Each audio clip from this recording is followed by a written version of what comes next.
ಕಂಡಂತಹ ಶಾಸಕರನ್ನ ಗೌರವಾನ್ವಿತರನ್ನ ಕಂಡಂತಹ ನಾವೇ ಭಾಗ್ಯವಂತರು. ನಿನ್ನ ಪಡ್ಕೊಂಡಿದ್ದೆ ಪುಣ್ಯ ಗಣಯ್ಯ.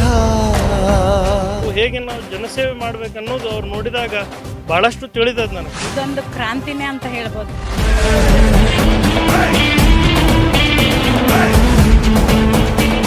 ಭಗವಂತ ಅವರಿಗೆ ಆಯುಷ್ಯ ಕೊಡ್ಲಿ ಅಂತ ಹೇಳಿ ಬೇಡ್ಕೊಂಡು GS ಪಾಟೀಲ್ ಒಳ್ಳೇದಾಗ್ಲಿ, ಆರೋಗ್ಯವಂತರಾಗ್ಲಿ.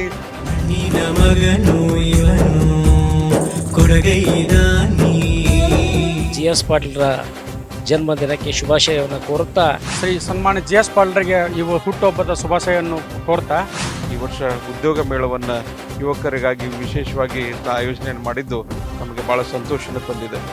ನೀನಯ್ಯ ಪುಣ್ಯಾತ್ಮ. ಜನಪ್ರಿಯ ಶಾಸಕರಾದಂತಹ GS ಪಾಟೀಲ್ ಅವರಿಗೆ ಹುಟ್ಟುಹಬ್ಬದ ಶುಭಾಶಯ ಕೋರುತ್ತಾ ನಿರುದ್ಯೋಗ ಯುವಕ ಯುವತಿಯರಿಗೆ ಉದ್ಯೋಗವನ್ನು ಕಲ್ಪಿಸಿಕೊಡೋಕೆ ಒಂದು ಒಳ್ಳೆ ಪ್ಲಾಟ್ಫಾರ್ಮನ್ನು ಈ ಉದ್ಯೋಗ ಕ್ರಾಂತಿ ಮೂಲಕ ವರ್ಕ್ ಫ್ರಮ್ ಹೋಮ್ ಇರುವಂಥ ಕಂಪ್ನಿಗಳನ್ನು ಕರೆಸಿದ್ದಾರೆ.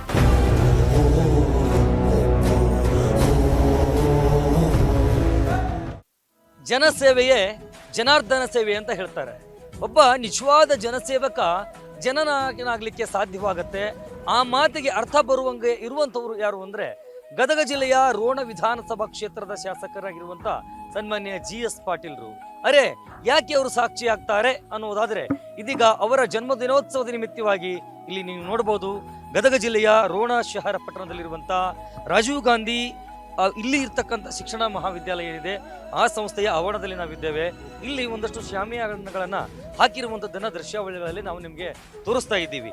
ಪ್ರತಿ ವರ್ಷ ಕೂಡ ಅವರ ಜನ್ಮದಿನೋತ್ಸವದ ಅಂಗವಾಗಿ ಇಲ್ಲಿ 10 ವಿಧಾಯಕ ಕಾರ್ಯಕ್ರಮಗಳು ನಡೆಯುತ್ತವೆ. ರಾಜಕಾರಣಿಗಳು ಅಂದಾಕ್ಷಣ ಕೇವಲ ರಾಜಕಾರಣಕ್ಕೆ ಸಂಬಂಧಪಡುವಂತಹ ಚಟುವಟಿಕೆಗಳನ್ನು ಮಾಡೋದಲ್ಲ, ರಾಜಕೀಯೇತರ ಚಟುವಟಿಕೆಗಳನ್ನು ಕೂಡ ಮಾಡಬೇಕು. ಆ ನಿಟ್ಟಿನಲ್ಲಿ ಜನಸಾಮಾನ್ಯರಿಗೂ ಕೂಡ ಅದು ಅನುಕೂಲವಾಗಬೇಕು ಅನ್ನುವಂಥ ನಿಟ್ಟಿನಲ್ಲಿ ಅಕ್ಷರಶಃ ಅರ್ಥಬದ್ಧವಾಗಿರುವಂತಹ ಜನ್ಮ ದಿನಾಚರಣೆ ಅವ್ರದ್ದಾಗಿರುತ್ತೆ. ಈ ವರ್ಷವೂ ಕೂಡ ಅವರ ಅಭಿಮಾನಿಗಳು, ಅವರ ಕುಟುಂಬಸ್ಥರು ಸೇರಿಕೊಂಡು, ಜೊತೆಗೆ ಅವರ ಶಿಕ್ಷಣ ಸಂಸ್ಥೆಯ ಮುಖ್ಯಸ್ಥರುಗಳು ಕೂಡ ಇವರೆಲ್ಲರೂ ಸೇರಿಕೊಂಡು ವಿನೂತನವಾಗಿರುವಂಥ ವಿಭಿನ್ನವಾಗಿರುವಂಥ ಒಂದಷ್ಟು ಪ್ರಯತ್ನಗಳಿಗೆ ಮುಂದಾಗಿದ್ದಾರೆ. ಅದು ಯಾವುದು ಅಂತ ಹೇಳಿದರೆ ಈಗಾಗಲೇ ನಾನು ಆರಂಭದಲ್ಲಿ ಹೇಳಿದ ಹಾಗೆಯೇ ಉದ್ಯೋಗಂ ಪುರುಷ ಲಕ್ಷಣಂ ಅಂತ ಹೇಳ್ತೀವಿ. ಅಂದರೆ ಉದ್ಯೋಗ ಇಲ್ಲ ಅಂತ ಹೇಳಿದ್ರೆ ಆ ವ್ಯಕ್ತಿಗೆ ಗೌರವವೂ ಕೂಡ ಇಲ್ಲ, ಆ ವ್ಯಕ್ತಿಯ ಜೀವನವೂ ಕೂಡ ಸುಸ್ಥಿರವಾಗಲಿಕ್ಕೆ ಸಾಧ್ಯವಿಲ್ಲ. ಇದನ್ನು ಮನಗಂಡಂತಹ ರೋಣ ವಿಧಾನಸಭಾ ಕ್ಷೇತ್ರದ ಶಾಸಕ GS ಪಾಟೀಲ್ರ ಅಭಿಮಾನಿಗಳು ಒಂದು ಮಹತ್ತರವಾದಂತಹ ಆಶಾಭಾವನೆಯನ್ನು ಇಟ್ಕೊಂಡು ಈ ವರ್ಷ ವಿಶೇಷವಾಗಿರ್ತಕ್ಕಂಥ ಕಾನ್ಸೆಪ್ಟ್ ಅನ್ನು ತಂದಿದ್ದಾರೆ. ಈ ಹಿಂದೆಯೂ ಕೂಡ ಈ ತರದ ಒಂದು ಕಾನ್ಸೆಪ್ಟ್ ಅವ್ರದ್ದಾಗಿತ್ತು. ಅದು ಏನು ಅಂದ್ರೆ ಜಾಬ್ ಫೇರ್, ಉದ್ಯೋಗ ಮೇಳ. ಈ ಹಿಂದೆ ಉದ್ಯೋಗ ಮೇಳವನ್ನ ಮಾಡಿದಾಗ ಅದೆಷ್ಟೋ ಜನ ಆಯ್ಕೆ ಆಗಿದ್ದಾಗ್ಯೂ ಕೂಡ ಅವರೆಲ್ಲರೂ ಕೂಡ ಆ ಕೆಲಸಗಳಿಗೆ ಅವರು ಅಲ್ಲಿ ಜಾಯಿನ್ ಆಗ್ಲಿಕ್ಕೆ ಆಗಲಿ, ಸೇರ್ಪಡೆ ಆಗ್ಲಿಕ್ಕಾಗಲಿ ಒಂದಷ್ಟು ಜನರಿಗೆ ತೊಂದರೆ ಆಗಿತ್ತು. ಹಾಗಾಗಿ ಈ ಸಾರಿ ಒಂದು ವಿಭಿನ್ನ ಆಲೋಚನೆ ಮಾಡಿದ್ದಾರೆ. ಅವರ ಯೋಜನೆಯಾಗಿ ಮಾರ್ಪಾಡ್ತಾ ಇದೆ. ಇದರ ಬಗ್ಗೆ ಮಾತನಾಡಲಿಕ್ಕೆ ಅವರ ಸುಪುತ್ರರಾಗಿರುವಂತ ಅಕ್ಷಯ್ ಪಾಟೀಲ್ರು ನಮ್ಮ ಜೊತೆಗಿದ್ದಾರೆ. ಈ ಉದ್ಯೋಗ ಮೇಳ ಉದ್ಯೋಗ ಕ್ರಾಂತಿ ಅನ್ನುವಂಥ ಶೀರ್ಷಿಕೆ ಕೊಟ್ಟಿದ್ದಾರೆ. ನಿಜಕ್ಕೂ ಕೂಡ ಇದು ಕ್ರಾಂತಿ ಆಗ್ಲಿಕ್ಕಿದೆಯಾ? ಹಾಗಿದ್ರೆ ಆಗತ್ತೆ ಅಂದ್ರೆ ಏನೆಲ್ಲ ಯೋಚನೆ ಇಟ್ಕೊಂಡು ಇದನ್ನು ಮಾಡ್ತಾ ಇದ್ದಾರೆ ಅವರನ್ನೇ ಮಾತನಾಡ್ತಾ ಹೋಗೋಣ. ಅಕ್ಷಯ್ ಪಾಟೀಲ್ರೆ, ಈಗ GS ಪಾಟೀಲ್ರು 1000 ಕೆರೆಗಳ ಸರ್ದಾರ ಅನ್ನುವಂತಹ ಒಂದು ಖ್ಯಾತಿಗೆ ಭಾಜನರಾಗಿದ್ದಾರೆ. ಕೀರ್ತಿ ಪತಾಕೆಯನ್ನು ಹಾರಿಸಿದ್ದಾರೆ. ಅನೇಕ ಕೆಲಸ ಕಾರ್ಯಗಳನ್ನು ಮಾಡ್ತಾ ಬರ್ತಾ ಇದ್ದಾರೆ. ಅವರ ಜನ್ಮದಿನ ಬಂದಾಗ ಪ್ರತಿ ವರ್ಷವೂ ಕೂಡ ವಿಶೇಷವಾಗಿರುತ್ತೆ, ಒಂದು ಸಮಾಜಮುಖಿಯಾಗಿರುತ್ತೆ, ಜನಜನಿತವಾಗಿರುತ್ತೆ, ಜನಮುಖಿಯಾಗಿರುತ್ತೆ. ಅದೇ ನಿಟ್ಟಿನಲ್ಲಿ ಈ ವರ್ಷ ಮಾಡ್ತಾ ಇರುವಂತ ಅವರ ಜನ್ಮದಿನೋತ್ಸವ ಉದ್ಯೋಗ ಕ್ರಾಂತಿಯನ್ನ ಮಾಡಲಿಕ್ಕೆ ಹೊರಟಿದೆ. ಹಾಗಿದ್ರೆ ಏನ್ ಇದು ಉದ್ಯೋಗ ಕ್ರಾಂತಿ? ನಿಜಕ್ಕೂ ಕೂಡ ಇದು ಕ್ರಾಂತಿ ಮಾಡತ್ತಾ? ಈಗ ನಮ್ಮ ರೋಣ ಜನಪ್ರಿಯ ಶಾಸಕರಾಗಿರ್ತಕ್ಕಂಥ ನಮ್ಮ GS ಪಾಟೀಲ್ ಸಾಹೇಬರು ಅವರು ಹುಟ್ಟುಹಬ್ಬ ಇರಲಿ ಅಥವಾ ನಮ್ಮ ಅಜ್ಜಿಯವರ ಒಂದು ಪುಣ್ಯ ಸ್ಮರಣೆ ಇರಲಿ, ಯಾವುದೇ ಒಂದು ಈ ಮಹತ್ವದ ದಿನಗಳಲ್ಲಿ ಸಮಾಜಕ್ಕೆ ನಾನು ಏನು ಮಾಡ್ಬೋದು ಅನ್ನುವಂಥ ಒಂದು ಆಲೋಚನೆ ಅವರಿಗೆ ಸದಾ ಇದೆ. ಮೊದಲಿಂದ ನಾನು ಕೂಡ ಸಣ್ಣವನಿದ್ದಾಗಿಂದ ನಮ್ಮ ದೊಡ್ಡಪ್ಪರನ್ನು ನೋಡ್ಕೊತ ಬಂದಿದ್ದೀನಿ. ಅವರು ಒಂದು ಕಾರ್ಯವೈಖರಿ ಇರ್ಬೋದು, ಜನರ ಬಗ್ಗೆ ಅವ್ರಿಗೊಂದು ಕಾಳಜಿ ಏನಿದೆ ಭಾಳ ವಿಶೇಷ ಅನಿಸುತ್ತೆ. ನಾನು ಕೂಡ ಅವರು ಒಂದು ಅಭಿಮಾನಿ ಅಂತ ಹೇಳ್ಕೊಳಿಕ್ಕೆ ನನಗೆ ಹೆಮ್ಮೆ ಅನಿಸ್ತೈತೆ. ಇವತ್ತು ನಾ ಕೇವಲ ಅವ್ರ ಮಗ ಆಗಿ ಅಲ್ಲ, ಅವರು ಒಂದು ಕಾರ್ಯವೈಖರಿ ನೋಡಿದಾಗ ನಾವು ಕೂಡ ಜೀವನವನ್ನು ಹೇಗೆ ನಾವು ರೂಪಿಸ್ಕೋಬೇಕು, ಹೇಗೆ ನಾವು ಜನಸೇವೆ ಮಾಡಬೇಕು ಅನ್ನೋದು ಅವ್ರು ನೋಡಿದಾಗ ಭಾಳಷ್ಟು ತಿಳಿತದೆ ನನಗೆ. ಈ ಸರ್ತಿ ಅವ್ರದ್ದು 78ನೇ ಹುಟ್ಟುಹಬ್ಬ ಇದೆ. ಅದರ ಉತ್ಸಾಹ ಅದನ್ನೆಲ್ಲ ನೋಡಿದಾಗ ಇನ್ನೂ ಅವರಿಗೆ ಅಷ್ಟು ವಯಸ್ಸಾಗಿದ್ದು ಕಾಣೋದಿಲ್ಲ. ದೇವರು ಅವರಿಗೆ ಅಗದಿ ಒಳ್ಳೆ ಆರೋಗ್ಯ ಆಯುಷ್ಯ ಕೊಡಲಿ ಅಂತ ಕೂಡ ನಾನು ಹೇಳ್ತೀನಿ. ಈಗ ನೀವು ಕೇಳಿದ್ರಿ ಕ್ರಾಂತಿ ಅಂತೇಳಿ ಯಾಕಂತೀರ ಅಂತೇಳಿ. ಈಗ ನಾವು ಏನಪ್ಪ ಅಂದರೆ 2016ರಲ್ಲಿ ಕೂಡ ಒಂದು ಉದ್ಯೋಗ ಮೇಳವನ್ನು GS ಪಾಟೀಲ್ ಸಾಹೇಬ್ರ ಹುಟ್ಟುಹಬ್ಬಕ್ಕೆ ಮಾಡಿದ್ರಿ. ಅದು ಕೂಡ ಯಶಸ್ವಿ ಕಾರ್ಯಕ್ರಮ ಇದೆ. ಸುಮಾರು ಒಂದು 3000 ಅಪ್ಲಿಕೇಶನ್ಸ್ ಅಪ್ಲಿಕೆಂಟ್ಸ್ ಅವತ್ತು ಕೂಡ ಇಂಟರ್ವ್ಯೂ ಮಾಡಿರ್ತಕ್ಕಂಥ ಒಂದು ನಿದರ್ಶನ ಇದೆ. ಅದೇ ರೀತಿಯಾಗಿ ಈ ಬಾರಿ ಕೂಡ ಇನ್ನೂ ಅಚ್ಚುಕಟ್ಟಾಗಿ ಈಗಾಗಲೇ ನಾವು ಕಳೆದ ಒಂದು ವಾರದಿಂದ ನಾವು ಇದ್ರ ಸಿದ್ಧತೆ ಒಳಗಿದ್ದೀವಿ. ಯಾಕಪ್ಪ ಅಂದ್ರೆ ನಮ್ಮ ಹೆಮ್ಮೆಯ GS ಪಾಟೀಲ್ ನಮ್ಮ ನಾಯಕರ ಒಂದು ಹುಟ್ಟುಹಬ್ಬವನ್ನು ವಿಶೇಷ ಮಾಡಬೇಕು. ಮತ್ತು ಅವರ ಹುಟ್ಟುಹಬ್ಬ ವಿಶೇಷ ಹೇಗಾಗುತ್ತಂದ್ರೆ ಇಲ್ಲಿ ಎಷ್ಟು ಅಪ್ಲಿಕೆಂಟ್ಸ್ ಬರ್ತಾರೆ ಮತ್ತು ಎಷ್ಟು ಜನರಿಗೆ ನೌಕರಿ ಲಭ್ಯ ಆಗ್ತೈತಿ, ಅದು ಹೆಚ್ಚಿಗೆ ಆದಾಗ ಅವರು ಹುಟ್ಟುಹಬ್ಬ ಇನ್ನೂ ವಿಶೇಷವಾಗಿ ಆಗಲಿಕ್ಕೆ ಸಾಧ್ಯ ಐತಂತೂ ಒಂದು ಇಟ್ಕೊಂಡು ನಾವು ಕೂಡ ಕಳೆದ ಒಂದು ವಾರದಿಂದ ನಾವು ಎಲ್ಲರೂ ಅವರ ಅಭಿಮಾನಿ ಬಳಗದವರು ಮತ್ತು ನಮ್ಮ ರಾಜೀವ್ ಗಾಂಧಿ ಶಿಕ್ಷಣ ಸಂಸ್ಥೆಯ ಎಲ್ಲ ಸಂಸ್ಥೆಗಳೆಲ್ಲ ಪ್ರಾಚಾರ್ಯರಿರ್ಬೋದು, ಟೀಚರ್ಸ್ ಇರ್ಬೋದು, ಸ್ಟಾಫ್ ಇರ್ಬೋದು, ಮತ್ತೆಲ್ಲ ನಮ್ಮ ಸಾಹೇಬ್ರ ಅಭಿಮಾನಿ ಬಳಗದವ್ರು ನಾವೆಲ್ಲ ಕಳೆದ ಒಂದು ವಾರದಿಂದ ಸತತವಾಗಿ ನಾವು ಈ ಕಾರ್ಯದಲ್ಲಿ ತೊಡಗಿದ್ದೀವಿ. ಮತ್ತೇನಪ್ಪ ಅಂದರೆ ಸುಮಾರು ನಮಗೇನಿಲ್ಲ ಅಂದರೂ ಕೂಡ ಒಂದು 4-5 ಸಾವಿರ ಜನ ಈ ಇಂಟರ್ವ್ಯೂಗೆ ಬರುವಂಥ ಒಂದು ನಿರೀಕ್ಷೆಯನ್ನು ನಾವು ಇಟ್ಕೊಂಡಿದ್ದೀವಿ. ಅದನ್ನು ದಾಟಿನ ಹೋಗುತ್ತೆ. ಮಿನಿಮಮ್ ನಾನು ಹೇಳ್ತಾ ಇದ್ದೀನಿ 5,000 ಜನ ಬರ್ತಾರನ್ನೋ ಒಂದು ವಿಶ್ವಾಸ ನನಗಿದೆ. ಮತ್ತು ಏನಪ್ಪ ಅಂದರೆ GS ಪಾಟೀಲ್ ಸಾಹೇಬರು ಇವತ್ತು ದೇಶದಲ್ಲಿ ನೋಡ್ಬೋದು, ಇವತ್ತು ದೇಶದಲ್ಲಿ ಏನಪ್ಪ ಅಂದರೆ ಇವತ್ತು ಉದ್ಯೋಗದ್ದೇ ಒಂದು ಕೊರತೆ ಇದೆ. ಇವತ್ತು ಡಿಗ್ರಿ ಮಾಡ್ತೀವಿ, ಓದ್ತೀವಿ, ಸ್ಟ್ರೀಟ್ಸ್ ಮಾಡಿರ್ತೀವಿ, ಸಾಕಷ್ಟು ಶಾಣೆ ಇರ್ತೀವಿ, ಎಲ್ಲ ಇರ್ತೀವಿ, ಬಟ್ ಉದ್ಯೋಗ ಇಲ್ಲ. ಇವತ್ತು ಆಗಲ್ಲೇ ನಾವು ಪೂರ್ವಭಾವಿ ಸಭೆ ಮಾಡುವಾಗ ಹೇಳಿದ್ರು, ನಮ್ಮ ಸರ್ ಹೇಳಿದರು ಏನಪ್ಪ ಅಂದರೆ ಇವತ್ತು ಯಾವುದೋ ಒಂದು ದೊಡ್ಡ ಕಂಪ್ನಿಗೆ ಹೋದ್ರೆ ಗೇಟ್ ಒಳಗೆ ಬಿಡಲ್ಲ. ಅಂಥದ್ರೊಳಗೆ ಇವತ್ತು ನಮಗಿಲ್ಲೇ ನಮ್ಮ ಊರಿಗೆ ಬಂದು ನಮ್ಮ ಒಂದು ಆವರಣದಲ್ಲಿ ಇವತ್ತು ಜಾಬ್ ಇಂಟರ್ವ್ಯೂ ಮಾಡೋಕ್ಕೆ ಬರ್ತಾ ಇದ್ದಾರೆ ಅಂದರೆ ನಾವೆಲ್ಲರೂ ಇದ್ರ ಸದುಪಯೋಗ ತಗೋಬೇಕು. ಗೌಡ್ರೀಗ ಯಾವ್ಯಾವ ವಿದ್ಯಾರ್ಹತೆಯನ್ನು ಹೊಂದಿರುವಂಥವರು ಇದರಲ್ಲಿ ಭಾಗಿಯಾಗಬಹುದು, ಜೊತೆಗೆ ಯಾವೆಲ್ಲ ಕಂಪನಿಗಳು ಬರ್ತಾ ಇವೆ, ಏನು ಉದ್ಯೋಗವನ್ನು ಕೊಡ್ತಾ ಇದ್ದಾರೆ, ಅಂದರೆ ಅವರ ಉದ್ಯೋಗ ಕೊಡ್ತಕ್ಕಂಥ ರೀತಿ ಮತ್ತು ಕಾರ್ಯವೈಖರಿ ಹೇಗಿರುತ್ತೆ ಅಂತ ತಾವು ಹೇಳಿದ್ರಿ. 2016 ಅವತ್ತು ಕೂಡ ನಾವು ನೋಡಿದ್ದೇವೆ, ಹಲವಾರು ಜನ ಆಯ್ಕೆ ಆದರೂ ಕೂಡ ಹೋಗ್ಲಿಕ್ಕಾಗಿಲ್ಲ. ಅದಕ್ಕೆ ಪರ್ಯಾಯವಾಗಿ ಈ ಸಾರಿ ಏನು ಚಿಂತನೆ ಮಾಡಿದಿರಿ ಅಂತ? ಈಗ ನಾವು ಮೊನ್ನೆ ನಮ್ಮ ಆರ್ಗನೈಸರ್ಸ್ ಬಂದಿದ್ರು, ಅವ್ರಿಗೆ ನಾವು ಇದನ್ನೆಲ್ಲ ಹೇಳಿದ್ವಿ. ನಾವು ಇವತ್ತೇನಪ್ಪ ಅಂದ್ರೆ ಸಾಕಷ್ಟು ಕಂಡೀಷನ್ಗಳು ಬರ್ತಾವೆ, ಕೋಆರ್ಡಿನೇಷನ್ ಕಡಿಮೆ ಆಗುತ್ತೆ, ಹೊಂದಾಣಿಕೆ ಆಗೋದಿಲ್ಲ. ಇವತ್ತು ನೀವು ಇಂಟರ್ವ್ಯೂ ಮಾಡಿಸ್ತೀರಿ, ಹೋಗ್ಬಿಡ್ತೀರಿ, ಈ ರೀತಿ ಆಗಬಾರ್ದು. ನೀವು ಕ್ಯಾಂಡಿಡೇಟ್ಸ್ನ ಏನು ಇಂಟರ್ವ್ಯೂ ಒಳಗೆ ಗೆಟ್ ಥ್ರೂ ಆಗ್ತಾರೆ, ಪಾಸ್ ಆಗ್ತಾರೆ, ಅವ್ರನ್ನ ಆಫೀಸ್ ಮುಟ್ಸೋ ಮಟ್ಟ ಕೂಡ ಡಿಸೆಂಬರ್ 2028 ಮಟ್ಟನೂ ಹೆಲ್ಪ್ಲೈನ್ ನಮ್ದು ಇರುತ್ತೆ ಅನ್ನುವಂಥ ಒಂದು ವಿಶ್ವಾಸವನ್ನು ಕೂಡ ಅವ್ರು ನಮಗೆ ಕೊಟ್ಟಿದ್ದಾರೆ. ಅದೇ ವಿಶ್ವಾಸ ನಾವು ಕೂಡ ಇವತ್ತು ನಿಮ್ಮ ಪ್ರಶ್ನೆಗೆ ಇದು ಉತ್ತರ ಸಿಕ್ಕೈತೆ ಅಂತೇಳಿ ನಾನು ಭಾವಿಸ್ತೀನಿ. ಇವತ್ತು ಈಗಾಗಲೇ ನೋಂದಣಿ ಕಾರ್ಯ ಆರಂಭವಾಗಿದ್ದರೆ ಎಷ್ಟು ಜನ ನೋಂದಣಿ ಮಾಡ್ಕೊಂಡಿದ್ದಾರೆ, ಇನ್ನೂ ಎಷ್ಟು ಜನ ಮಾಡ್ಕೊಳ್ಬಹುದು, ಮತ್ತು ಮಾಡ್ಕೊಳ್ಳೋದಾದ್ರೆ ಹೇಗೆ ಮಾಡ್ಕೊಳ್ಬೇಕು ಅಂತ? ಈಗ ಅದು ನೋಂದಣಿ ಏನಿದೆ ಇದು ಆನ್ಲೈನಲ್ಲಿ ನಡೀತಾ ಇದೆ ನೋಂದಣಿ. ಇದು ಇವತ್ತು ನಮ್ಗೆ ಆನ್ಲೈನ್ ಒಳಗೆ ನಮ್ಗೆ ಇನ್ನೂ ಸಂಖ್ಯೆ ಗೊತ್ತಾಗೋದಿಲ್ಲ, ಆಫ್ಲೈನ್ ಕೂಡ ಇದಕ್ಕೆ ಅವಕಾಶ ಇದೆ. ನಾನು ಹೇಳಿದಂಗೆ ಒಂದು 4-5 ಸಾವಿರ ಜನ ಮಾತ್ರ ಮಿನಿಮಮ್ ಆಗಿ ಅಷ್ಟು ಜನ ಬಂದೇ ಬರ್ತಾರೆ. ಮತ್ತು ನಾವು ಕೂಡ ಇವತ್ತು ಅನೇಕ ರೀತಿಯೊಳಗೆ ಇದರ ಪ್ರಚಾರ ಸೋಷಿಯಲ್ ಮೀಡಿಯಾ ಇರ್ಬೋದು, ಮತ್ತು ನಮ್ಮ ಆಟೋ ರಿಕ್ಷಾಗಳ ಮೇಲೆ ಇರ್ಬೋದು, ಮತ್ತು ಪೋಸ್ಟರ್ಸ್ ಬ್ಯಾನರ್ಸ್ ಇರ್ಬೋದು, ಮತ್ತು ಏನಪ್ಪ ಅಂದ್ರೆ ಪ್ರೊಮೋ ವಿಡಿಯೋಸ್ ಇರ್ಬೋದು, ಹೀಗೆ ಅವರು ಅಭಿಮಾನಿಗಳು ನಾವೆಲ್ಲರೂ ಇವನ್ನೆಲ್ಲ ಸರ್ಕ್ಯುಲೇಟ್ ಮಾಡ್ತಾ ಇದ್ದೀವಿ. ಆದ ಕಾರಣ ಇದು ಹಳ್ಳಿ ಒಳಗೆ ಊರುಗಳೊಳಗೆ ತಲುಪಿದಾಗ ಇದರ ಸದುಪಯೋಗ ಪಡ್ಕೊಳ್ಳೋಕೆ ಬಂದೇ ಬರ್ತಾರೆ ಅನ್ನುವಂಥ ವಿಶ್ವಾಸ ನನಗಿದೆ. ಇದು ನನ್ನ 100ಕ್ಕೆ 100 ನನ್ನ ಅನಿಸಿಕೆ. ಇದು ಅಕ್ಷಯ್ ಪಾಟೀಲ್ರ ಮಾತು. ನಾನು ಅವ್ರ ಮಗನಾಗಿ ಅಲ್ಲ, ಒಬ್ಬ ಅಭಿಮಾನಿಯಾಗಿ ಹೆಮ್ಮೆಯಿಂದ ಹೇಳ್ಕೊಳ್ತೇನೆ. ಅವ್ರಿಗೀಗ 78 ವಯಸ್ಸು ಆದಾಗ್ಯೂ ಕೂಡ ಅವರ ಉತ್ಸಾಹ, ಉಲ್ಲಾಸ, ಜನರ ಬಗ್ಗೆ ಇರುವಂಥ ಅನುಕಂಪ ನೋಡಿದಾಗ ಖಂಡಿತ ಅವ್ರ ನೋಡಿ ನಾವು ಬದುಕನ್ನು ನಾವು ಕೂಡ ಸಾಗಿಸಬೇಕು ಅನ್ನುವಂಥದ್ದು ಅವ್ರ ಮಾತಾದರೆ. ಇನ್ನು ಅವರ ಸಂಸ್ಥೆಯ ಮುಖ್ಯಸ್ಥರು, ಪ್ರಾಚಾರ್ಯರು, ಇಲ್ಲಿ IB ಕೋರಿ ಶೆಟ್ಟರ್ ಗುರುಗಳಿದ್ದಾರೆ, ಅವರು ಕೊಟ್ಟೂರು ಶೆಟ್ಟರ್ ಗುರುಗಳಿದ್ದಾರೆ, ಅವರನ್ನು ಮಾತನಾಡಿಸುವಂಥ ಪ್ರಯತ್ನ ಮಾಡ್ತೀನಿ. ಸರ್, ಈ ಒಂದು ಉದ್ಯೋಗ ಮೇಳ, ಉದ್ಯೋಗ ಕ್ರಾಂತಿ ಬಗ್ಗೆ ನಿಮ್ಮ ಅಭಿಪ್ರಾಯ ಏನು? ತಾವು ಇದನ್ನು ಹೇಗೆ ಸಂಭ್ರಮಿಸ್ತೀರಿ ಅಂತ? ಸನ್ಮಾನ್ಯ ಶ್ರೀ GS ಪಾಟೀಲ್ ಸಾಹೇಬರ 78ನೇ ಹುಟ್ಟುಹಬ್ಬದ ಪ್ರಯುಕ್ತವಾಗಿ ಅವರ ಎಲ್ಲ ಅಭಿಮಾನಿಗಳು ಅತ್ಯಂತ ಆಸ್ಥೆಯಿಂದ, ಅತ್ಯಂತ ಗೌರವದಿಂದ, ಅತ್ಯಂತ ಅಭಿಮಾನದಿಂದ 2 ದಿವಸಗಳ ಕಾಲ ರಚನಾತ್ಮಕ ಕಾರ್ಯಕ್ರಮಗಳನ್ನು ಹಮ್ಮಿಕೊಂಡಿದ್ದಾರೆ. ಅದರಲ್ಲಿ ವಿಶೇಷವಾಗಿ ಮಹಿಳೆಯರಿಗೆ ಒತ್ತು ಕೊಟ್ಟು ಮಹಿಳಾ ಸಬಲೀಕರಣ ಅಂತ ಹೇಳಿ ಒಂದು ಶೀರ್ಷಿಕೆಯಲ್ಲಿ 9ನೇ ತಾರೀಕು ಅತ್ಯಂತ ವಿಶೇಷವಾಗಿ ಅವರಿಗೆ ಉದ್ಯೋಗಾವಕಾಶವನ್ನು ಕಲ್ಪಿಸುವಂಥ ಕಾರ್ಯಕ್ರಮ. ಆಮೇಲೆ 2ನೇ ದಿವಸ ಅಂದರೆ 10ನೇ ತಾರೀಕು ಸಾಹೇಬರ ಹುಟ್ಟುಹಬ್ಬದ ಪ್ರಯುಕ್ತ ಉದ್ಯೋಗ ಕ್ರಾಂತಿ.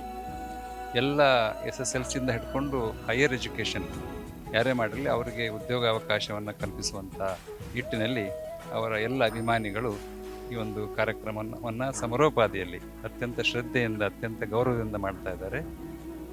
ಆಮೇಲೆ ನಾವು ಈ ಪ್ರತಿಷ್ಠಿತ ರಾಜೀವ್ ಗಾಂಧಿ ಶಿಕ್ಷಣ ಸಂಸ್ಥೆಯ ಆಯುರ್ವೇದಿಕ್ ಮೆಡಿಕಲ್ ಕಾಲೇಜಿನ ಪ್ರಾಚಾರ್ಯನಾಗಿ ಅವರನ್ನು ಹತ್ತಿರದಿಂದ ನೋಡಲಾಗಿ ನಾವೇ ಭಾಗ್ಯವಂತರು. ಇಂತಹ ಶಾಸಕರನ್ನು, ಇಂಥ ಗೌರವಾನ್ವಿತರನ್ನು ಕಂಡಂತಹ ನಾವೇ ಭಾಗ್ಯವಂತರು ಅಂಥೇಳಿ. ಆಮೇಲೆ ಇಲ್ಲಿ ಏನು ನಾವು ಕೆಲಸ ಮಾಡುವಂತಹ ಎಲ್ಲ ಸಿಬ್ಬಂದಿ ವರ್ಗದವರು, ಎಲ್ಲ ಪ್ರಾಚಾರ್ಯರು, ಅಂಗಸಂಸ್ಥೆಯ ಪ್ರಾಚಾರ್ಯರು ನಾವು ಪುಣ್ಯವಂತರು, ಭಾಗ್ಯವಂತರು ಅಂತೇಳಿ ಈ ಮೂಲಕ ಹೇಳ್ತಾ ಅವರಿಗೆ ಸನ್ಮಾನ್ಯರಿಗೆ ಆಯುಷ್ಯ ಆರೋಗ್ಯವನ್ನು ಕೊಟ್ಟು ಇಂತಹ ಹಲವಾರು ಕಾರ್ಯಕ್ರಮಗಳನ್ನು ಮುಂದಿನ ದಿನಮಾನಗಳಲ್ಲಿ ಮಾಡುವಂಥ ಶಕ್ತಿಯನ್ನು ಕಲ್ಪಿಸಲಿ ಅಂತೇಳಿ ಆ ಭಗವಂತನಿಗೆ ಪ್ರಾರ್ಥಿಸ್ತೀನಿ. ಇಲ್ಲಿ ಕೆಲಸ ಮಾಡ್ತಕ್ಕಂಥ ನಾವೇ ಧನ್ಯರು, ನಾವೇ ಮಾನ್ಯರು ಅನ್ನುವಂಥ ಮಾತವರಾದರೆ ಇಲ್ಲೊಂದಷ್ಟು ಜನ ಅಭಿಮಾನಿಗಳಿದ್ದಾರೆ, ಅವರನ್ನು ಮಾತನಾಡಿಸೋಣ. ಈ ಉದ್ಯೋಗ ಕ್ರಾಂತಿ ಬಗ್ಗೆ ತಯಾರಿ ಏನು ನಡೆದಿದೆ, ಏನು ವ್ಯವಸ್ಥೆ ಇದೆ, ಬಂದವರಿಗೆಲ್ಲ ಯಾವ ರೀತಿಯಾದಂತಹ ಸ್ವಾಗತ ಇರುತ್ತೆ ಮತ್ತು ಅವರನ್ನು ಗೌರವಿಸ್ತಕ್ಕಂಥ ರೀತಿ ನೀತಿಗಳು ಹೇಗಿರ್ತವೆ ಅಂತ. ಮೊದಲನೇದಾಗಿ ನಮ್ಮ ಜನಪ್ರಿಯ ಶಾಸಕರಾದಂಥ JS ಪಾಟೀಲ್ ಅವರಿಗೆ ಎಲ್ಲ ಅಭಿಮಾನಿಗಳ ಬಳಗದ ವತಿಯಿಂದ ಮುಂಚಿತವಾಗಿ ಅವರಿಗೆ ಹುಟ್ಟುಹಬ್ಬದ ಶುಭಾಶಯವನ್ನು ಕೋರುತ್ತಾ, ಈಗ ನಮ್ಮ ಸಾಹೇಬರು ಎಲ್ಲರಿಗೂ ಒಂದು 3-4 ಥರ ಕಮಿಟಿ ಮಾಡಿದ್ದಾರೆ.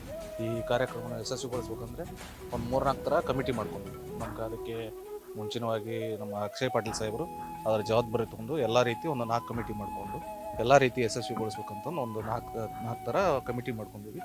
ಹಾಗೆ ಈ ಕಾರ್ಯಕ್ರಮ ಬರೀ ತಾಲೂಕಿಗೆ ಮಾತ್ರ ಸೀಮಿತ ಇಲ್ಲ, ಇಡೀ ಉತ್ತರ ಕರ್ನಾಟಕ ಭಾಗದ ಯುವಕರಿಗೆ ಅನುಕೂಲ ಆಗುತ್ತಂತ ಹೇಳಿ ಇದನ್ನು ಸದುಪಯೋಗಪಡಿಸ್ಕೋಬೇಕಂತಂದು ನಾನು ಈ ಮೂಲಕ ಮಾಧ್ಯಮದ ಮುಖಾಂತರ ಕೇಳ್ಕೊತೀನಿ. ಸರ್, ಅರೇಂಜ್ಮೆಂಟ್ಸಿಗೆ ಏನಿದೆ, ನಾವು ಎಲ್ಲರೂ ಇಲ್ಲಿ ನಮ್ಮ ಏನು ಇನ್ಸ್ಟಿಟ್ಯೂಟ್ ಇದೆ ಅಲ್ಲಿ ಎಲ್ಲ ಪ್ರಿನ್ಸಿಪಲ್ರಾಯ್ತು, ಆಮೇಲೆ ಸ್ಟೂಡೆಂಟ್ಸ್ಗಳಾಯ್ತು, ಆಮೇಲೆ ಮತ್ತು ನಾವೇನು ಕಾರ್ಯಕರ್ತರು ಯುವಕರೇನಿದ್ವಿ ಎಲ್ಲರೂ ಕೂತ್ಕೊಂಡು ಕಮಿಟಿಗಳನ್ನು ಮಾಡಿದ್ವಿ. ಎಲ್ಲರೂ ಒಂದೊಂದು ಜವಾಬ್ದಾರಿಯನ್ನು ಹೊತ್ಕೊಂಡಿದ್ವಿ. ಊಟದ ವ್ಯವಸ್ಥೆ ಇರ್ಬೋದು, ಆಮೇಲೆ ಇವಾಗ ರಿಜಿಸ್ಟ್ರೇಷನ್ಗೋಸ್ಕರ ಹೆಲ್ಪ್ ಡೆಸ್ಕನ್ನು ಎಂಟ್ರೆನ್ಸಲ್ಲೇ ಮಾಡ್ತಾ ಇದ್ದೀವಿ. ಅಲ್ಲಿಯೂ ಕೂಡ ಬಂದಂಥವ್ರು ಆಫ್ಲೈನ್ ರಿಜಿಸ್ಟ್ರೇಷನ್ ಏನಿದೆ ಬಂದ ತಕ್ಷಣ ರಿಜಿಸ್ಟ್ರೇಷನ್ ಮಾಡ್ಬೋದು. ಅದಾದ ತಕ್ಷಣ ಇವೆಲ್ಲ ಇಂಟರ್ವ್ಯೂಸ್ ಏನಿದೆ ನಮ್ಮ ಸ್ಕೂಲಿನ ಕ್ಲಾಸ್ ರೂಮ್ಸಲ್ಲಿ ನಡೆಯುತ್ತೆ. ಆ ಕ್ಲಾಸ್ ರೂಮ್ಸ್ಗಳಲ್ಲಿ ಪ್ರತಿ ಕ್ಲಾಸ್ ರೂಮ್ಗಳಲ್ಲೂ ಕಂಪ್ನೀಸ್ಗಳು ಕುಂತಿರ್ತಾರೆ, ಅವರಿಗೆ ಕುಂತಿರುವಂಥ ವ್ಯವಸ್ಥೆ ಇದೆ. ಆಮೇಲೆ ನಮ್ಮ ವಾಲಂಟಿಯರ್ಸ್ ಏನಿರ್ತಾರೆ ಬಂದಂಥ ಸ್ಟೂಡೆಂಟ್ಸಿಗೆ ತಾವು ಯಾವ ಕಂಪ್ನಿಯಲ್ಲಿ ಇಂಟರ್ವ್ಯೂ ಕೊಡೋಕ್ಕೆ ಅವ್ರು ಇಚ್ಛೆ ಹೊಂದಿರ್ತಾರಲ್ಲ ಆ ಕಂಪ್ನಿನ ಯಾವ ರೂಮಲ್ಲಿದೆ, ಯಾವ ರೂಮ್ ನಂಬರಲ್ಲಿದೆ, ಅದಕ್ಕೆ ಯಾವ ಥರ ಹೋಗ್ಬೇಕಂತ ನಮ್ಮ ವಾಲಂಟಿಯರ್ಸ್ ಎಲ್ಲರೂ ಮೂವಿಂಗ್ ವಾಲಂಟಿಯರ್ಸ್ ಇರ್ತಾರೆ. ಆಮೇಲೆ ಸ್ಕೂಲ್ ಮುಂದೆನೂ ವಾಲಂಟಿಯರ್ಸ್ ಇರ್ತಾರೆ. ಹೌದೌದು, ಯಾಕಂತಂದರೆ ನೀವು ಆವಾಗಲೇ ಕೇಳಿದ್ರಿ, ಲಾಸ್ಟ್ ಟೈಮಲ್ಲಿ ಇಂಟರ್ವ್ಯೂಸ್ ಕೊಟ್ಟರು, ಆಮೇಲೆ ಸಾಕಷ್ಟು ಜನ ಆಫರ್ ಲೆಟರ್ನೂ ತೊಗೊಂಡ್ರು, ಬಟ್ ಹೋಗೋಕ್ಕಾಗಲಿಲ್ಲ. ರೀಸನ್ ಏನಪ್ಪ ಅಂತಂದರೆ ಭಾಳಷ್ಟು ನಾರ್ಮಲಾಗಿ ಬೆಂಗಳೂರಲ್ಲಿ ಇರುವಂಥ ಜಾಬ್ಗಳು ಇದ್ದು, ಕೆಲವೊಂದಿಷ್ಟು ಜನ ನಮ್ಮ ಯುವಕರಾಯ್ತು ಯುವತಿಯರಿಗಾಯ್ತು ಮನೆಯಲ್ಲಿ ಕೆಲವೊಂದಿಷ್ಟು ಪ್ರಾಬ್ಲಮ್ಸ್ ಇರುತ್ತೆ. ಇಲ್ಲಪ್ಪ ನೀನು ಲೋಕಲ್ ಇದ್ದರೆ ಮಾಡು, ಬೆಂಗಳೂರಿಗೆ ಕಳ್ಸೋಕ್ಕೆ ನಮಗೆ ಸಮಸ್ಯೆ ಆಗ್ಬೋದು, ವಸತಿಯ ಸಮಸ್ಯೆ ಆಗ್ಬೋದು, ಈ ಥರ ಪ್ರಾಬ್ಲಮ್ಸ್ ಇದ್ದು. ಆದ್ದರಿಂದ ಕೆಲವೊಂದಿಷ್ಟು ಜನಕ್ಕೆ ಹೋಗೋಕ್ಕಾಗಿರಲಿಲ್ಲ. ಆದ್ದರಿಂದ ಈ ಸರ್ತಿ ನಮ್ಮ ಸಾಹೇಬ್ರು ಏನು ಮಾಡಿದ್ದಾರೆ ಅದನ್ನೆಲ್ಲ ಗಣನೆಯಲ್ಲಿ ಇಟ್ಕೊಂಡು ವರ್ಕ್ ಫ್ರಮ್ ಹೋಮ್ ಇರುವಂಥ ಕಂಪ್ನಿಗಳನ್ನು ಕರೆಸಿದ್ದಾರೆ. ಇಲ್ಲೇನು ಆಫರ್ ಲೆಟರ್ ಸಿಗುತ್ತೆ ಅವ್ರ ಮನೆಯಿಂದ ಕೂತ್ಕೊಂಡು ಕೆಲಸ ಮಾಡ್ಬೋದು. ಆಮೇಲೆ ಹಲವಾರು ಕಂಪ್ನಿಗಳು ನಮ್ಮ ಹುಬ್ಳಿಯಲ್ಲಿ ಆಮೇಲೆ ಧಾರವಾಡದಲ್ಲಿ ಏನು ಇರುವಂಥ ಕಂಪ್ನಿಗಳನ್ನು ಕೂಡ ಕರೆದಿದ್ದಾರೆ. ಸೊ ನಮಗೆ ಹತ್ತಿರ ಆಗುತ್ತೆ, ಹುಬ್ಳಿಗೆ ಧಾರವಾಡಕ್ಕೆ ನಾವು ಹೋಗಿ ಬರ್ಬೋದು. ಆದ್ದರಿಂದ ಅಂಥ ಕಂಪ್ನಿಗಳನ್ನು ಕರೆಸಿದ್ದಾರೆ. ಆಮೇಲೆ ಇನ್ನೊಂದು ಏನು ಹೇಳೋಕ್ಕೆ ನಾನು ಇಷ್ಟಪಡ್ತೀನಿ ಅಂತಂದರೆ, ಈ ಇಂಟರ್ವ್ಯೂಸ್ಗೆ ಏನು ಬರುವಂಥ ಅಭ್ಯರ್ಥಿಗಳು ಸ್ಟೂಡೆಂಟ್ಸ್ಗಳು ಇರ್ತಾರಲ್ಲ ಅವರಿಗೆ ಆನ್ಲೈನ್ ರಿಜಿಸ್ಟ್ರೇಷನ್ ಮಾಡೋಕ್ಕೆ ಒಂದು QR ಕೋಡ್ ಇದೆ. ಇವಾಗಲೇ ನಾವೆಲ್ಲ ನಮ್ಮ ಸೋಷಿಯಲ್ ಮೀಡಿಯಾ ಟೀಮ್ ಆಗಿರ್ಬೋದು ಎಲ್ಲರೂ ಕೂಡ್ಕೊಂಡು ಬ್ಯಾನರ್ಸ್ಗಳಲ್ಲಿ ಆಮೇಲೆ ಸೋಷಿಯಲ್ ಮೀಡಿಯಾ ಪ್ರಮೋಟ್ಸ್ಗಳಲ್ಲಿ ಎಲ್ಲ ಕಡೆನೂ ಆ QR ಕೋಡನ್ನು ಕೊಟ್ಟಿದ್ವಿ. ಅದ್ರ ಜೊತೆ ಕೆಳಗಡೆ ಕಾಂಟ್ಯಾಕ್ಟ್ ಮಾಡೋಕ್ಕೆ ಕಾಂಟ್ಯಾಕ್ಟ್ ನಂಬರ್ಗಳನ್ನು ಕೊಟ್ಟಿದ್ವಿ. ಆ QR ಕೋಡನ್ನು ಸ್ಕ್ಯಾನ್ ಮಾಡಿದರೆ ನಿಮ್ಗೆ ಒಂದು ಆನ್ಲೈನ್ ಅಪ್ಲಿಕೇಶನ್ ಸಿಗುತ್ತೆ. ಸೊ ಆ ಆನ್ಲೈನ್ ಅಪ್ಲಿಕೇಶನಲ್ಲಿ ನಿಮ್ಮ ಎಲ್ಲ ಡೀಟೇಲ್ಸ್ ಹಾಕ್ಕೊಂಡು ನೀವು ಅಪ್ಲಿಕೇಶನ್ ಕೊಡ್ಬೋದು, ಅದರಿಂದ ರಿಜಿಸ್ಟ್ರೇಷನ್ ಆಗ್ತದೆ.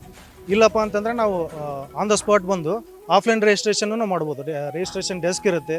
ಅದರಲ್ಲಿ ಮುಖ್ಯವಾದದ್ದು ಏನಪ್ಪ ಅಂತಂದರೆ ಸ್ಟೂಡೆಂಟ್ಸ್ಗಳು ಪ್ರತಿಯೊಬ್ಬರು ತಮ್ಮ ರೆಸ್ಯೂಮಿನ 10 ಕಾಪಿಯನ್ನು ತೊಗೊಂಬರ್ಬೇಕಾಗತ್ತೆ. ಅದ್ರ ಜೊತೆ ತಮ್ಮ ಮಾರ್ಕ್ಸ್ ಕಾರ್ಡಿನ 2 ಸೆಟ್ ಜೆರಾಕ್ಸ್ ಕಾಪಿನ ತರ್ಬೋದು. ಒರಿಜಿನಲ್ ತರೋ ಅವಶ್ಯಕತೆ ಇಲ್ಲ, ಜೆರಾಕ್ಸ್ ತರ್ಬೋದು. ಅದ್ರ ಜೊತೆ ಒಂದು ಆಧಾರ್ ಕಾರ್ಡ್ ಕಾಪಿ, ಆಮೇಲೆ ಒಂದು ಫೋಟೋ ಭಾವಚಿತ್ರ, ಇವೆಲ್ಲ ಡಾಕ್ಯುಮೆಂಟ್ಸ್ಗಳನ್ನು ತಾವು ತೊಗೊಂಬಂದರೆ ಇಲ್ಲಿ ರಿಜಿಸ್ಟ್ರೇಷನ್ ಮಾಡೋಕ್ಕೆ ತಮಗೆ ಅನುಕೂಲ ಆಗುತ್ತೆ ಅಂತ ನಾನು ಹೇಳ್ತೀನಿ. ಆಮೇಲೆ ಇವೆಲ್ಲ ಕೆಲಸಗಳನ್ನು ಹೆಚ್ಚಿನ ರೀತಿಯಲ್ಲಿ ನೋಡ್ಬೇಕಂತಂದರೆ ನಮ್ಮ ಸಾಹೇಬ್ರು ಯಾವಾಗಲೂ ಯುವಕರ ಮೇಲೆ ಭಾಳ ಪ್ರೀತಿಯನ್ನು, ಯುವಕರ ಮೇಲೆ ಭಾಳಷ್ಟು ವಿಶ್ವಾಸವನ್ನು ಇಟ್ಕೊಂಡಂಥವ್ರು.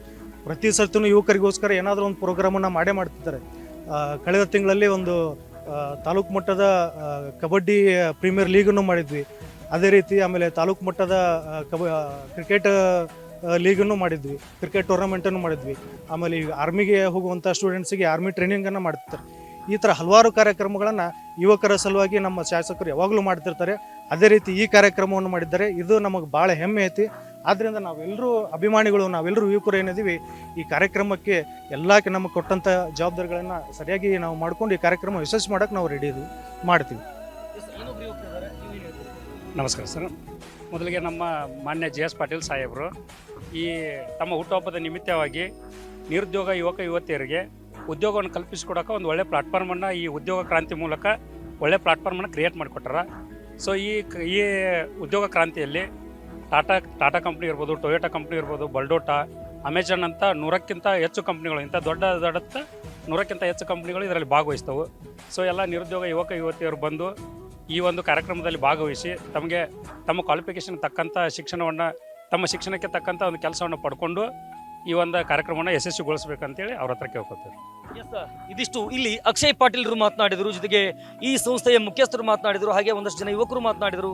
ಎಲ್ಲರ ಉದ್ದೇಶ ಆಶಯ ಒಂದೇ. JS ಪಾಟೀಲ್ರು ಯಾವಾಗಲೂ ಕೂಡ ಸಮಾಜಮುಖಿಯಾಗಿರುವಂಥ, ಸಮಾಜ ಪರ, ಜನಹಿತ ಪರವಾಗಿರ್ತಕ್ಕಂಥ ಕೆಲಸಗಳು ಮಾಡ್ತಾರೆ. ಅದೇ ನಿಟ್ಟಿನಲ್ಲಿ ಯುವಕರಿಗೆ ಉದ್ಯೋಗ ದೊರೆತರೆ ಎಲ್ಲೋ ಒಂದು ಕಡೆ ಒಂದು ದಿನ ಊಟ ಮಾಡಿಸ್ಕೆ ಬಿಟ್ಬಿಡ್ಬೋದು, ಮತ್ತೊಂದು ದಿನ ಅನ್ನ ಹಾಕಿ ಬಿಟ್ಬಿಡ್ಬೋದು. ಆದರೆ ಒಂದು ಉದ್ಯೋಗವನ್ನು ಕೊಟ್ಟರೆ ಪ್ರತಿನಿತ್ಯ ಆತ ತಾನೂ ಅಲ್ಲದೆ ತನ್ನ ಕುಟುಂಬವನ್ನು ಕೂಡ ಸಾಕಿ ಸಲಹುವುದು ಅನ್ನುವಂಥ ಸದುದ್ದೇಶ ಅವರಾಗಿದೆ. ವಿಶೇಷ ಅಂತ ಹೇಳಿದರೆ ಯುವಕರಿಗಾಗಿ ಕೊಡ್ತಕ್ಕಂತಹ ಈ ಉದ್ಯೋಗದಲ್ಲಿ ಯುವಕರೇ ಮುಂಚೂಣಿಯಾಗಿ ನಿಂತ್ಕೊಂಡು ಈ ಒಂದು ಕೆಲಸವನ್ನು, ಅಂದರೆ ಈ ಕ್ರಾಂತಿಗೆ ಮುಂದಾಗಿರುವಂಥದ್ದು ವಿಶೇಷ ಅಂತ ಅನ್ಸುತ್ತೆ. ಬರುವ ದಿನಮಾನಗಳಲ್ಲಿ ಕಾದು ನೋಡೋಣ ಯಾವ ರೀತಿಯಾಗಿ ಈ ಉದ್ಯೋಗ ಕ್ರಾಂತಿ ಆಗತ್ತೆ ಅಂತಕ್ಕಂಥದ್ದನ್ನ. ನಿನ್ನ ಪಡ್ಕೊಂಡಿದ್ದೆ ಪುಣ್ಯ ಗಣಯ್ಯ, ಮಣ್ಣಿನ ಮಗನು ಇವನು ಕೊಡಗೈದ ನೀ.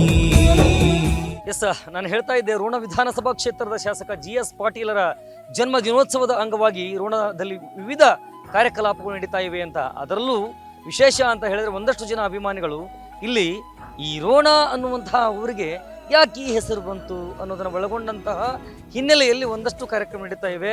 ಅಂಥದ್ದೊಂದು ದೇವಸ್ಥಾನ, ಅದು ಯಾವುದು, ಏನು, ಯಾಕಲ್ಲೇ ಆ ಕಾರ್ಯಕ್ರಮ, ಅದರ ಬಗ್ಗೆ ಮಾತನಾಡಲಿಕ್ಕೆ ಇಲ್ಲಿ ಸೋಮನ್ ಕಟ್ಟಿಮಟ್ಟಿದ್ದಾರೆ. ಇವ್ರಿಗೆ ಈಗಾಗಲೇ ಚಿರಪರಿಚಿತ ವ್ಯಕ್ತಿ, ರೋಣ ವಿಧಾನಸಭಾ ಕ್ಷೇತ್ರ ಶಾಸಕ JS ಪಾಟೀಲ್ರ ಆತ್ಮೀಯರು ಕೂಡ ಹೌದು. ಅವರು ಒಂದಷ್ಟು ಜನರ ಒಳಗೊಂಡಂತಹ ತಂಡವನ್ನು ಮಾಡಿಕೊಂಡು ವಿವಿಧ ಸಮಾಜಮುಖಿ ಕಾರ್ಯಕ್ರಮ ಮಾಡ್ತಾ ಇದ್ದಾರೆ. ನೀವು ಯಾವ್ಯಾವ ರೀತಿ ಕಾರ್ಯಕ್ರಮ ಮಾಡ್ತಾ ಇದ್ದೀರಿ, ಎಲ್ಲಿ ಮಾಡ್ತಾ ಇದ್ದೀರಿ, ಏನಾದರೂ ವೈಶಿಷ್ಟ್ಯ, ಯಾಕೆ ಅದನ್ನು ಮಾಡ್ತಾ ಇದ್ದೀರಿ ಅಂತ? ಈಗ ಹಿಂದಿನ ಕಾಲದಾಗ ಪೌರಾಣಿಕವಾಗಿ ನಾವು ಹಿಂದಿನ ಕಾಲದಾಗ ನೋಡಿದೊಳಗೆ ರಾಜ ಮಹಾರಾಜರು ಪ್ರಜೆಗಳಿಗೆ ಒಳ್ಳೇದು ಬಯಸ್ಬೇಕಾದ್ರೆ ಯುದ್ಧ ಮುಖಾಂತರ ಜನರಿಗೆ ಒಳ್ಳೇದಾಗಲಿ ಅನ್ನೋ ಮುಖಾಂತರ ಮಾಡ್ತಾಯಿದ್ರು. ಅವ್ರಿಗೆ ಒಳ್ಳೇದಾಗಲಿ ಅಂತ ಆ ಭಾಗದಲ್ಲಿರುವಂಥ ಅಭಿಮಾನಿಗಳು ಮತ್ತು ಈ ನಮ್ಮ ಈ ಉತ್ತರ ಕರ್ನಾಟಕ ಜಂಗಮರ ಅಂದರೆ ಒಂದು ಗುರು ಭಾವನೆಯಿಂದ ಬಂದಂಥ ಒಂದು ಈ ಉತ್ತರ ಕರ್ನಾಟಕ ಇಲ್ಲಿ ಏನು ನಾವು ಮಾಡಿದ್ವಿ, ರೋಣ ತಾಲೂಕು ಒಂದು ಜಂಗಮರ ಸಮಾಜದಿಂದ ಎಲ್ಲ ಸಮಾಜಕ್ಕೂ ಮಹತ್ವ ಕೊಡುವಂಥ JS ಪಾಟೀಲರು ನಮ್ಮ ಸಮಾಜಕ್ಕೂ ಅತ್ಯುತ್ತಮವಾದಂಥ ಒಂದು ಗೌರವ ಸ್ಥಾನಮಾನ ಕೊಡ್ತಾರೆ ಅದನ್ನು ತಿಳ್ಕೊಂಡು ಈಗ ಮುಂಬರುವ ಅವ್ರ ಭವಿಷ್ಯ, ಅವ್ರ ಆರೋಗ್ಯ ಸುಧಾರಿಸಲಿ ಅನ್ನೋ ಒಂದು ಸದುದ್ದೇಶದಿಂದ ಈ 8 ಮತ್ತು 9ನೇ ಶತಮಾನದಲ್ಲಿ ಇಲ್ಲಿ ದ್ರೋಣಾಚಾರ್ಯರು ಈ ಊರಲ್ಲಿ ಇದ್ದರು. ಅಂದರೆ ಅದಕ್ಕೆ ಈ ಶಾಸ್ತ್ರಗಳದಾವು, ಲಿಪಿಗಳು ಅದಾವು.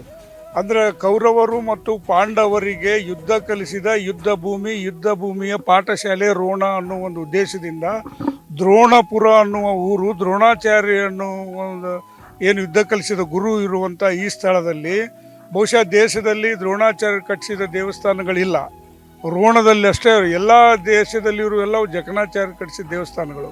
ಇಲ್ಲಿ ಮಾತ್ರ ದ್ರೋಣಾಚಾರ್ಯರು ಇದ್ದ ಕಾರಣಕ್ಕೆ ಇಲ್ಲಿ ದ್ರೋಣಾಚಾರ್ಯ ಕಟ್ಟಿಸಿದ ಶಿವನ ದೇವಸ್ಥಾನಗಳು ಭಾಳ ಇದ್ದಾವೆ.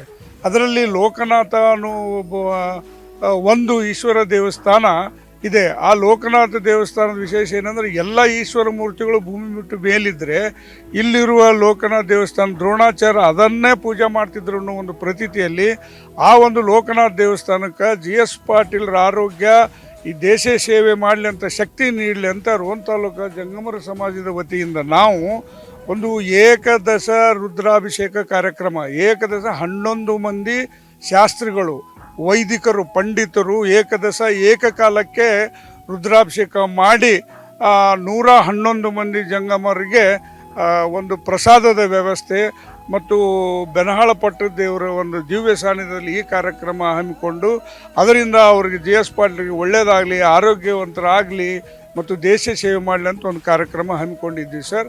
ಅದರಿಂದ ಅವ್ರಿಗೆ ಒಳ್ಳೆಯದಾಗುತ್ತೆ. ಅವರು ಲೋಕ ಕಲ್ಯಾಣಕ್ಕಾಗಿ ಇವತ್ತು ಎರಸೀಮೆಯಲ್ಲಿ ಜಲ ಒಂದು ಪೂಜೆ ಮಾಡ್ತಾ ಇದ್ದಾರೆ.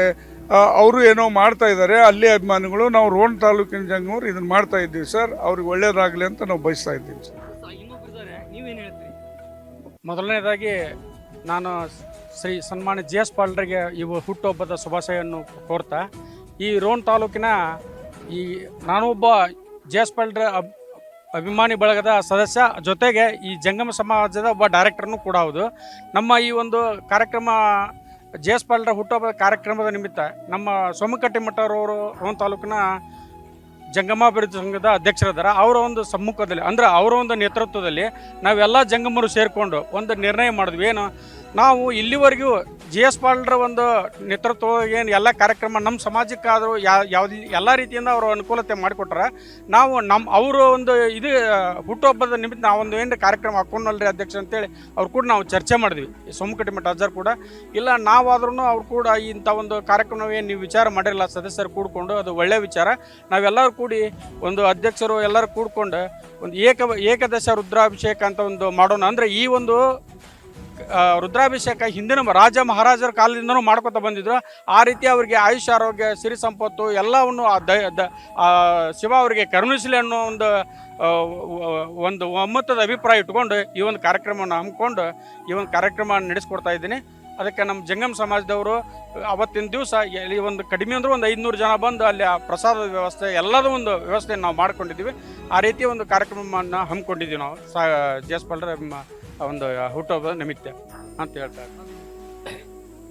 ಮೊಟ್ಟ ಮೊದಲ ಬಾರಿಗೆ ಜಿ ಎಸ್ ಪಾಟೀಲ್ರ ಜನ್ಮದಿನಕ್ಕೆ ಶುಭಾಶಯವನ್ನು ಕೋರುತ್ತಾ, ನಾವು ಜಂಗಮ ಬಾಂಧವರು ಎಲ್ಲರೂ ಕೂಡಿ ಒಂದು ಏಕದಶ ರುದ್ರಾಭಿಷೇಕವನ್ನು ಲೋಕನಾಥ ಸ್ವಾಮಿಗೆ ಮಾಡ್ಬೇಕಂತ ಮಾಡ್ಕೊಂಡಿವಿ. ಅದು ಬರೀ ಜಂಗಮರಿಗಾಗಿ ಅಲ್ಲ, ನಮ್ಮ ಕರ್ನಾಟಕದಲ್ಲಿ ಬರ್ತಕ್ಕಂಥ ಎಲ್ಲ ಜಾತಿಯ ಜನಾಂಗದವರಿಗೆ ಒಳ್ಳೆಯದಾಗಲಿ, ಎಲ್ಲ ಜಾತಿಯರಿಗೂ ಆ ರುದ್ರಾಭಿಷೇಕದ ಮೂಲಕ ಅವರ ಆಯುಷ್ಯ, ಆರೋಗ್ಯ, ಸಿರಿ ಸಂಪತ್ತು ಏಳಿಗೆ ಆಗಲಿ ಅನ್ನೋ ಒಂದು ಉದ್ದೇಶ ಇಟ್ಟುಕೊಂಡು ನಾವು ಎಲ್ಲರ ಶ್ರೇಯೋಭಿವೃದ್ಧಿಯ ವಿಚಾರವನ್ನು ಇಟ್ಕೊಂಡು ಈ ಏಕದಶ ರುದ್ರಾಭಿಷೇಕವನ್ನು ಮಾಡೀವಿ. ಇದರ ನಿಮಿತ್ತ ಇದರ ಪೂರ್ಣ ಪ್ರಮಾಣದ ಹೊಂದಾಣಿಕೆಯನ್ನು ಶ್ರೀಯುತ ವಿ ಸೋಮನಕಟ್ಟಿಮಠರು ನೂತನ ಅಧ್ಯಕ್ಷರಾಗಿ ಆಯ್ಕೆ ಮಾಡಿದ ಮೊದಲನೇ ಕಾರ್ಯಕ್ರಮ ಇದು. ಅವರ ನೇತೃತ್ವದೊಳಗೆ ಈ ಸಭೆ ನಡೀತೈತಿ. ಜೊತೆಗೆ ಬೆನಾಳ ಪಟ್ಟದೇವರು ಹಾಗೂ ಈ ಹಿಂದಿನ ಅಧ್ಯಕ್ಷರಾದಂಥ ಶ್ರೀಯುತ ರೇವಣ ಸಿದ್ದಯ್ಯನವರ ಒಂದು ಘನ ಸಾನ್ನಿಧ್ಯದಲ್ಲಿ ಈ ಕಾರ್ಯಕ್ರಮ ನಡೆದು ಎಲ್ಲರಿಗೆ ಒಳ್ಳೆಯದಾಗಲಿ ಅಂತ ಆ ದೇವರಲ್ಲಿ ಪ್ರಾರ್ಥಿಸ್ಬೇಕು. ಇದಿಷ್ಟು ಈ ಸಮಾಜದವರು ಆ ಶಿವನಿಗೆ ಅಭಿಷೇಕ ಮಾಡುವ ಮೂಲಕ ಜಿ ಎಸ್ ಪಾಟೀಲ್ರಿಗೆ ಶುಭವನ್ನು ಕೋರಿದರೆ, ಇಲ್ಲಿ ಚುಟುಕ ಸಾಹಿತ್ಯ ಪರಿಷತ್ ರೋಣ ತಾಲೂಕಿನ ಅಧ್ಯಕ್ಷರಾಗಿರುವಂಥ ಕೃಪಮ್ಮ ಹಿರೇಮಠರವರಿದ್ದಾರೆ. ನಿಮ್ಮ ಚುಟುಕು ಸಾಹಿತ್ಯ ಪರಿಷತ್ನಿಂದ ಏನೆಲ್ಲ ಕಾರ್ಯಕ್ರಮ ಹಮ್ಮಿಕೊಂಡಿದ್ದೀರಿ, ಅದರ ಉದ್ದೇಶ ಏನು, ಎಷ್ಟು ಜನ ಭಾಗಿಯಾಗ್ತಾರೆ, ಏನು ಹೇಳ್ತಿರ್ತಾವೆ? ಮೊದಲಿಗೆ ಮಾಧ್ಯಮ ಸಹೋದರ ಮಿತ್ರರಿಗೆ ನಮಸ್ಕಾರಗಳು ಹಾಗೂ ಜಿ ಎಸ್ ಪಾಟೀಲ್ ಜನಪ್ರಿಯ ಶಾಸಕರಿಗೆ ಮೊದಲಿಗೆ 78ನೇ ಒಂದು ಜನ್ಮದಿನದ ಹಾರ್ದಿಕ ಶುಭಾಶಯಗಳನ್ನು ಕೋರ್ತಾ ಇದ್ದೇನೆ. ಈ ಚುಟುಕು ಸಾಹಿತ್ಯ ಪರಿಷತ್ ಅನ್ನೋದೇನಪ್ಪ ಅಂದ್ರೆ ಹೆಸರಿನಲ್ಲೇ ಅರ್ಥ ಅಡಗಿರೋ ಥರ ಚುಟುಕಾಗೇ ಇರುತ್ತೆ. ಇವತ್ತಿನ ಒಂದು ದಿನಮಾನಗಳಲ್ಲಿ ಹೆಂಗಾಗ್ಯದ ಅಂದರೆ ಫಾಸ್ಟ್ ವೇಗದ ಒಂದು ಬದುಕಿನಲ್ಲಿ ಎಲ್ಲವನ್ನು ಏನಪ್ಪ ಅಂದ್ರೆ ಸಂಕ್ಷಿಪ್ತ ರೀತಿಯಲ್ಲಿ ಕೇಳ್ತಾ ಇದ್ದಾರೆ. ಹೀಗಾಗಿ ಪ್ರತಿಯೊಂದು ಒಂದು ಮನೆಯಲ್ಲಿ ಮಗು ಸತ್ಯಕ್ಕೆ ಯಾರಾದರೂ ದೊಡ್ಡವ್ರು ಏನಾದರೂ ಒಂದು ಹೇಳೋದಕ್ಕೆ ಬಯಸಿದರೆ ನೀ ಏನು ಹೇಳ್ಬೇಕನ್ನೋದೈತಿ 1-2 ಸಾಲಿನಲ್ಲೇ ಹೇಳಿಬಿಡು ಅನ್ನುವಂಥ ರೀತಿಯಲ್ಲಿ ಮಾತಾಗ್ತಾವೆ. ಅಂದರೆ ಇನ್ಸ್ಟಂಟಾಗಿ ಏನಂದರೆ ಸಾಹಿತ್ಯ ಓದುಗರಿಗೆ ತಲುಪಿಸುವಂತಹ ಒಂದು ಅಭಿವ್ಯಕ್ತಿ ಏನಾದರೂ ಇದ್ದರೆ ಅದು ಚುಟುಕು. ಇದು ಮೊದಲಿಗೆ ಏನಪ್ಪ ಅಂದ್ರೆ 1970ರ ದಶಕದಲ್ಲಿ ಒಂದು ಪತ್ರಿಕೆಯಲ್ಲಿ ಏನಪ್ಪ ಅಂದ್ರೆ ಒಂದು ಖಾಲಿ ಜಾಗವನ್ನು ಫಿಲ್ ಮಾಡೋದಕ್ಕೆ ಮಾತ್ರ ಏನಪ್ಪ ಅಂದ್ರೆ ಚುಟುಕನ್ನು ಬಳಸ್ತಾ ಇದ್ರು. ಬಟ್ ಇವತ್ತು ಹೆಂಗಾಗಿದೆ ಅಂದ್ರೆ ಪತ್ರಿಕೆಯಲ್ಲಿ ತನ್ನದೇ ಆದಂತಹ ಒಂದು ಕಾಲಮನ್ನು ಸೃಷ್ಟಿ ಮಾಡಿಕೊಳ್ಳುವಷ್ಟರ ಮಟ್ಟಿಗೆ ಏನಪ್ಪ ಅಂದ್ರೆ ಚುಟುಕು ಸಾಹಿತ್ಯ ಬೆಳೆದು ನಿಂತೈತಿ. ಈ ಚುಟುಕು ಸಾಹಿತ್ಯದ ಒಂದು ಏನಪ್ಪ ಅಂದ್ರೆ ಚುಟುಕು ಬ್ರಹ್ಮ ಅಂತ ಕರ್ಸ್ಕೊಳ್ಳೋರು ಯಾರಪ್ಪ ಅಂದ್ರೆ ದಿನಕರ ದೇಸಾಯಿ. ಇವ್ರು ಏನಪ್ಪ ಅಂದ್ರೆ ಸುಮಾರು 450 ಏನಂದ್ರೆ ಚುಟುಕುಗಳನ್ನು ರಚಿಸ್ಯಾರ. ದಿನಕರ ಚೌಪದಿ ಅಂತ ಹೇಳಿ ಪ್ರಚಲಿತವಾದ ಒಂದು ಕಾವ್ಯ ಆಗೈತಿ. ಇವ್ರು ಏನಪ್ಪ ಅಂದ್ರೆ ಚುಟುಕು ಸಮಾಜದಲ್ಲಿರುವಂಥ ಅಂಕುಡೊಂಕುಗಳನ್ನು, ಅನಂತರ ಸಮಾಜದಲ್ಲಿ ಇರುವಂಥ ಎಲ್ಲ ಒಂದು ಓರೆಕೋರೆಗಳನ್ನು ನೇರವಂತಿಕೆ ಮೂಲಕ ತಿಳಿಸುವಂಥ ಒಂದು ಅಭಿವ್ಯಕ್ತಿ ಮಾಧ್ಯಮ. ಒಂದು ಚುಟುಕು ಬ್ರಹ್ಮರ ಒಂದು ಚುಟುಕನ್ನು ಹೇಳೋದಕ್ಕೆ ನಾನು ಇಲ್ಲಿ ಇಷ್ಟಪಡ್ತೀನಿ. ಚುಟುಕು 4 ಸಾಲು ಇದ್ದರೂ ಇದಕ್ಕೆ ರಚನೆಗೆ ಏನಪ್ಪ ಅಂದ್ರೆ ಬೇಕು ಪೂರ್ಣ ಕಂಟ್ರೋಲು. ಈ ಒಂದು ಪೂರ್ಣ ಕಂಟ್ರೋಲ್ ತಪ್ಪಿದರೆ ಏನಪ್ಪ ಅಂದ್ರೆ ಆ ರಚನೆ ನೆಲಕ್ಕುರುಳಿ ಚುಟುಕಾಗುವುದು ಕಗ್ಗಂಟು ಅಂತ ಅನ್ನುವಂಥ ಮಾತೈತಿ. ಈ ಒಂದು ಚುಟುಕು ಸಾಹಿತ್ಯದ ಪರಿಷತ್ತಿನ ಅಧ್ಯಕ್ಷರಾಗಿ ಈ ಒಂದು ನಮಗೆ ಸುಸಂದರ್ಭ ನಮ್ಮ ಜನಪ್ರಿಯ ಶಾಸಕರ ಜನ್ಮ ಒಂದು ದಿನದ ನಿಮಿತ್ತ ಏನಾದರೂ ಒಂದು ಹೊಸ ಕಾರ್ಯಕ್ರಮವನ್ನು ಹಮ್ಮಿಕೊಳ್ಳೋಣ ಅಂತಂದು ಹೇಳಿ ನಮ್ಮ ಜಿಲ್ಲಾ ಪ್ರಧಾನ ಕಾರ್ಯದರ್ಶಿಗಳಾದ ಶ್ರೀ ವಿ ಸೋಮನಕಟ್ಟಿಮಠ ಅವ್ರನ್ನ ನಾವು ಕೇಳಿದಾಗ ಅವರು ಏನಂದ್ರೆ ಆಯ್ತು ರೀ ಅಂತಂದು ಒಪ್ಕೊಂಡು ನಮ್ಮ ಜಿಲ್ಲಾಧ್ಯಕ್ಷರು ಶೋಭಾ ಮೇಟಿ ಮೇಡಮ್ ಅವರು ಕೂಡ ಇದಕ್ಕೆ ಏನಪ್ಪ ಅಂದ್ರೆ ಸಹಕಾರವನ್ನು ಕೊಟ್ಟರು. ಹಾಗೆ ನಮ್ಮ ಚುಟುಕು ಸಾಹಿತ್ಯ ಪರಿಷತ್ತಿನ ಎಲ್ಲ ಪದಾಧಿಕಾರಿಗಳು ಕೂಡ ಏನಪ್ಪ ಅಂದ್ರೆ ಸಭೆಯನ್ನು ಸೇರಿ ನಾವೆಲ್ಲರೂ ಒಂದು ಒಮ್ಮತದ ಒಂದು ನಿರ್ಣಯವನ್ನು ತೆಗೆದುಕೊಂಡ ಮೇಲೆ ಹಾಗಿದ್ರೆ ಈ ಸಮಾಜಕ್ಕೆ ನಾವೇನಾದರೂ ಕೊಡಬೇಕು. ಕನ್ನಡ ಸಾಹಿತ್ಯ ಅನ್ನೋದೊಂದು ಶ್ರೀಮಂತ ಐತಿ. ಹಾಗಿದ್ರೆ ಆ ಶ್ರೀಮಂತ ಒಂದು ಸಾಹಿತ್ಯವನ್ನು ನಾವು ಕೂಡ ಉಳಿಸಿ ಬೆಳೆಸಬೇಕು. ಆ ನಿಟ್ಟಿನಲ್ಲಿ ನಾವೇನಪ್ಪ ಅಂದ್ರೆ ಏನಾದರೂ ಒಂದು ಹೊಸದನ್ನು ಒಂದು ವಿನೂತನವನ್ನು ಪ್ರಯೋಗ ಮಾಡೋಣ ಅಂತ ಅಂದ್ಕೊಂಡು ಮೊದಲಿಗೆ ಏನಪ್ಪ ಅಂದ್ರೆ ಸಂಸ್ಕಾರ ಕುರಿತು ಉಪನ್ಯಾಸ ಕಾರ್ಯಕ್ರಮಗಳನ್ನು ಒಂದು ನಾಡಿನ ಒಂದು ಸುಪ್ರಸಿದ್ಧ ಉಪನ್ಯಾಸಕರನ್ನು ಕರೆಸಿ ಸುಮಾರು ಒಂದು 5 ಜನ ಸಂಸ್ಕಾರ ಕುರಿತು ಉಪನ್ಯಾಸ, ಕನ್ನಡ ಸಾಹಿತ್ಯದ ಒಂದು ಉಪನ್ಯಾಸ ಹಾಗೂ ಚುಟುಕು ಸಾಹಿತ್ಯದ ಇದರ ಬಗ್ಗೆ ಉಪನ್ಯಾಸಗಳನ್ನು ಏರ್ಪಡಿಸಿದ್ದೇವೆ. ಹಾಗಿದ್ರೆ ಇಂದಿನ ಸಮಾಜದಲ್ಲಿ ಬೇಕಾದಂತಹ ಒಂದು ಸಂಸ್ಕಾರ ಇದರ ಬಗ್ಗೆ ಏನಪ್ಪ ಅಂದ್ರೆ ಹೆಚ್ಚು ಒತ್ತನ್ನು ಕೊಟ್ಟು ಆ ಒಂದು ಉಪನ್ಯಾಸ ಕಾರ್ಯಕ್ರಮವನ್ನು ಹಾಕೊಂಡಿವಿ. ಅದೇ ತೆರನಾಗಿ ಏನಪ್ಪ ಅಂದ್ರೆ ನನ್ನ ಒಂದು ಚೊಚ್ಚಲ ಕವನ ಸಂಕಲನ ಭಾವತರಂಗ, ಈ ಒಂದು ಕವನ ಸಂಕಲನವನ್ನು ಕೂಡ ಏನಪ್ಪ ಅಂದ್ರೆ ಈ ಒಂದು ಚುಟುಕು ಸಾಹಿತ್ಯ ಪರಿಷತ್ ಕಾರ್ಯಕ್ರಮದಲ್ಲಿ ಬಿಡುಗಡೆಗೆ ಅಂದ್ರೆ ನಾವು ಅಣಿಗೊಳಿಸಿದ್ದೇವೆ. ಹಾಗೆ ಇಲ್ಲಿ ಏನಪ್ಪ ಅಂದ್ರೆ ಜನಪದ ಒಂದು ಕಲೆ ಏನಾಗೈತೆ ಅಂದ್ರೆ ಅದು ನಶಿಸಿ ಹೋಗ್ತಾ ಇದೆ. ಅದನ್ನು ಕೂಡ ಏನಪ್ಪ ಅಂದ್ರೆ ಉಳಿಸಿ ಬೆಳೆಸೋ ನಿಟ್ಟಿನಲ್ಲಿ ಜನಪದ ಕಲೆ ಒಂದು ನೃತ್ಯಗಳನ್ನಾಗಿರ್ಬೋದು ಅದ್ರ ಬಗ್ಗೆನೂ ಒಂದು ಪ್ರೋಗ್ರಾಮನ್ನು ಹಾಕೊಂಡಿವಿ. ಆನಂತರ ಇದಕ್ಕೇನಪ್ಪ ಅಂದ್ರೆ ಮೊದಲಿಗೆ ಏನಂದ್ರೆ ನಮ್ಮ ಗೌರವ ಅಧ್ಯಕ್ಷರಂತ ಅನ್ನಪೂರ್ಣಮ್ಮನವರು ಕೂಡ ಏನಪ್ಪ ಅಂದ್ರೆ ಇದಕ್ಕೆ ಬಹಳಷ್ಟು ಏನಂದ್ರೆ ಸಹಕಾರವನ್ನು ಕೊಟ್ಟಾರ. ಅವ್ರ ಒತ್ತಾಸೆಯಿಂದ ಏನಪ್ಪ ಅಂದ್ರೆ ಈ ಪ್ರೋಗ್ರಾಮನ್ನು ನಾವು ಮಾಡ್ತಾ ಇದ್ದೀವಿ. ಇದಕ್ಕೇನಪ್ಪ ಅಂದ್ರೆ ಪ್ರತಿಯೊಬ್ಬರು ಏನಂದ್ರೆ ಒಂದು ಒತ್ತಾಸೆಯಿಂದ ಈ ಕಾರ್ಯಕ್ರಮವನ್ನು ಅಚ್ಚುಕಟ್ಟಾಗಿ ಯಶಸ್ವಿಯಾಗಿ ನಿಭಾಯಿಸಬೇಕು. ಹಾಗೂ ಇದು ಒಂದು ನಮಗೆ ಏನಂದ್ರೆ ಸಾಹೇಬ್ರಿಗೆ ಒಂದು ಗಿಫ್ಟು ಅಂತಂದು ಹೇಳಿ ನಾವು ಈ ಕೆಲಸವನ್ನು ಮಾಡ್ತಾ ಇದ್ವಿ ಅಂತ ಹೇಳ್ತೀವಿ. ಇದಿಷ್ಟು ಚುಟುಕು ಸಾಹಿತ್ಯ ಪರಿಷತ್ನ ಅಧ್ಯಕ್ಷರು ಮಾತಾದ್ರೆ ಇನ್ನೊಬ್ರು ಹಿರಿಯರಿದ್ದಾರೆ. ಇವರು ಜಿ ಎಸ್ ಪಾಟೀಲ್ರ ಆತ್ಮೀಯ ಒಡನಾಡಿಗಳು SM ಗೌಡ್ರು ಅಂತೇಳಿ. ಗೌಡ್ರು ತಾವೇನು ಹೇಳ್ತೀರಿ ಇದ್ರ ಬಗ್ಗೆ? ನಮಸ್ಕಾರ. ನಾನು ಪಂಡಿತ್ ಪಂಚಾಕ್ಷರಿ ಗವಾಯಿಗಳವರ ಅಂಧರ ಶಿಕ್ಷಣ ಸಮಿತಿಯ ಪರವಾಗಿ ಅವರಿಗೆ 78ನೇ ವರ್ಷದ ಹುಟ್ಟುಹಬ್ಬದ ಶುಭಾಶಯಗಳು ಕೋರುವುದರ ಜೊತೆಗೆ ಸರ್ವ ಸದಸ್ಯರ ಎಲ್ಲರೂ ಒಟ್ಟಾಗಿ ಅವರಿಗೆ ಶುಭಾಶಯ ಕೋರುವುದರ ಜೊತೆಗೆ ಸನ್ಮಾನ್ಯ ಶ್ರೀ GS ಪಾಟೀಲ್ರವರು ಏನಾರ ಒಂದು ಕಾರ್ಯಕ್ರಮ ಭಾಳ ದಿವಸ ಒಡನಾಡಿ ಇರುವುದರಿಂದ ಅವರು ಏನಾರ ಒಂದು ಕಾರ್ಯಕ್ರಮ ಹಮ್ಮಿಕೊಂತಾರೆ ಅಂದ್ರೆ ಅದು ಜನೋಪಯೋಗಿಯಾಗೇ ಇರುವಂಥ ಕಾರ್ಯಕ್ರಮಗಳು ಹಮ್ಮಿಕೊಂಡಿರ್ತಾರೆ. ಈ ಸಲದಂತೂ ಭಾಳ ವಿಶೇಷತೆ ಮತ್ತು ಅದು ಮಹಿಳಾ ಸಬಲೀಕರಣದ ಬಗ್ಗೆ ಅಂದ್ರೆ ಅವರಿಟ್ಟುವಂಥ ಮಹಿಳೆಯರ ಬಗ್ಗೆ ಆ ಗೌರವಕ್ಕೆ ತೂಕ ಇನ್ಯಾರೂ ಇಟ್ಟಿರಲಿಕ್ಕೆ ಅಂತ ನನಗೆ ಏನೋ ಅನಿಸುತ್ತದೆ. ಕಾರಣ ಅವರು ಈ ಹುಟ್ಟುಹಬ್ಬ ವಿಶೇಷವಾಗಿ ಆಗಲಿ ಮತ್ತು ಅವರ ಒಂದು ಜೀವನದ ಮುಂದಿನ ಭವಿಷ್ಯ ಉಜ್ವಲ ಆಗಲಿ, ಭಗವಂತ ಅವರಿಗೆ ಆಯುಷ್ಯ ಕೊಡಲಿ ಅಂತ ಹೇಳಿ ಬೇಡಿಕೊಂಡು ತಮಗೆ ಅಭಿನಂದನೆ ಸಲ್ಲಿಸ್ತೀನಿ. ಇಲ್ಲಿ 2-3 ಸಂಸ್ಥೆಗಳ ಜನ ಪದಾಧಿಕಾರಿಗಳು, ಮುಖ್ಯಸ್ಥರು, ಸದಸ್ಯರು ಎಲ್ಲರೂ ಕೂಡ ಮಾತನಾಡ್ತಾ GS ಪಾಟೀಲ್ರ ಈ ಜನ್ಮ ದಿನೋತ್ಸವವನ್ನು ಅತ್ಯಂತ ಸಂಭ್ರಮ ಸಡಗರಿಂದ ಆಚರಣೆ ಮಾಡ್ತಾ ಇದ್ದಾರೆ. ಅರ್ಥಪೂರ್ಣವಾಗಿ ಆಚರಣೆ ಮಾಡಬೇಕನ್ನುವಂಥ ಮಹೋದ್ದೇಶ ಅವ್ರದ್ದಾಗಿದೆ. ಹಾಗಿದ್ರೆ ಇನ್ನೂ ಏನೆಲ್ಲ ಕಾರ್ಯಕ್ರಮ ನಡೀತವೆ ಅದ್ರ ಬಗ್ಗೆ ನೋಡ್ಕೊಂಡು ಬರೋಣ ಬನ್ನಿ. ಮಗನು ಇವನು ಕೊಡಗೈದಾನಿ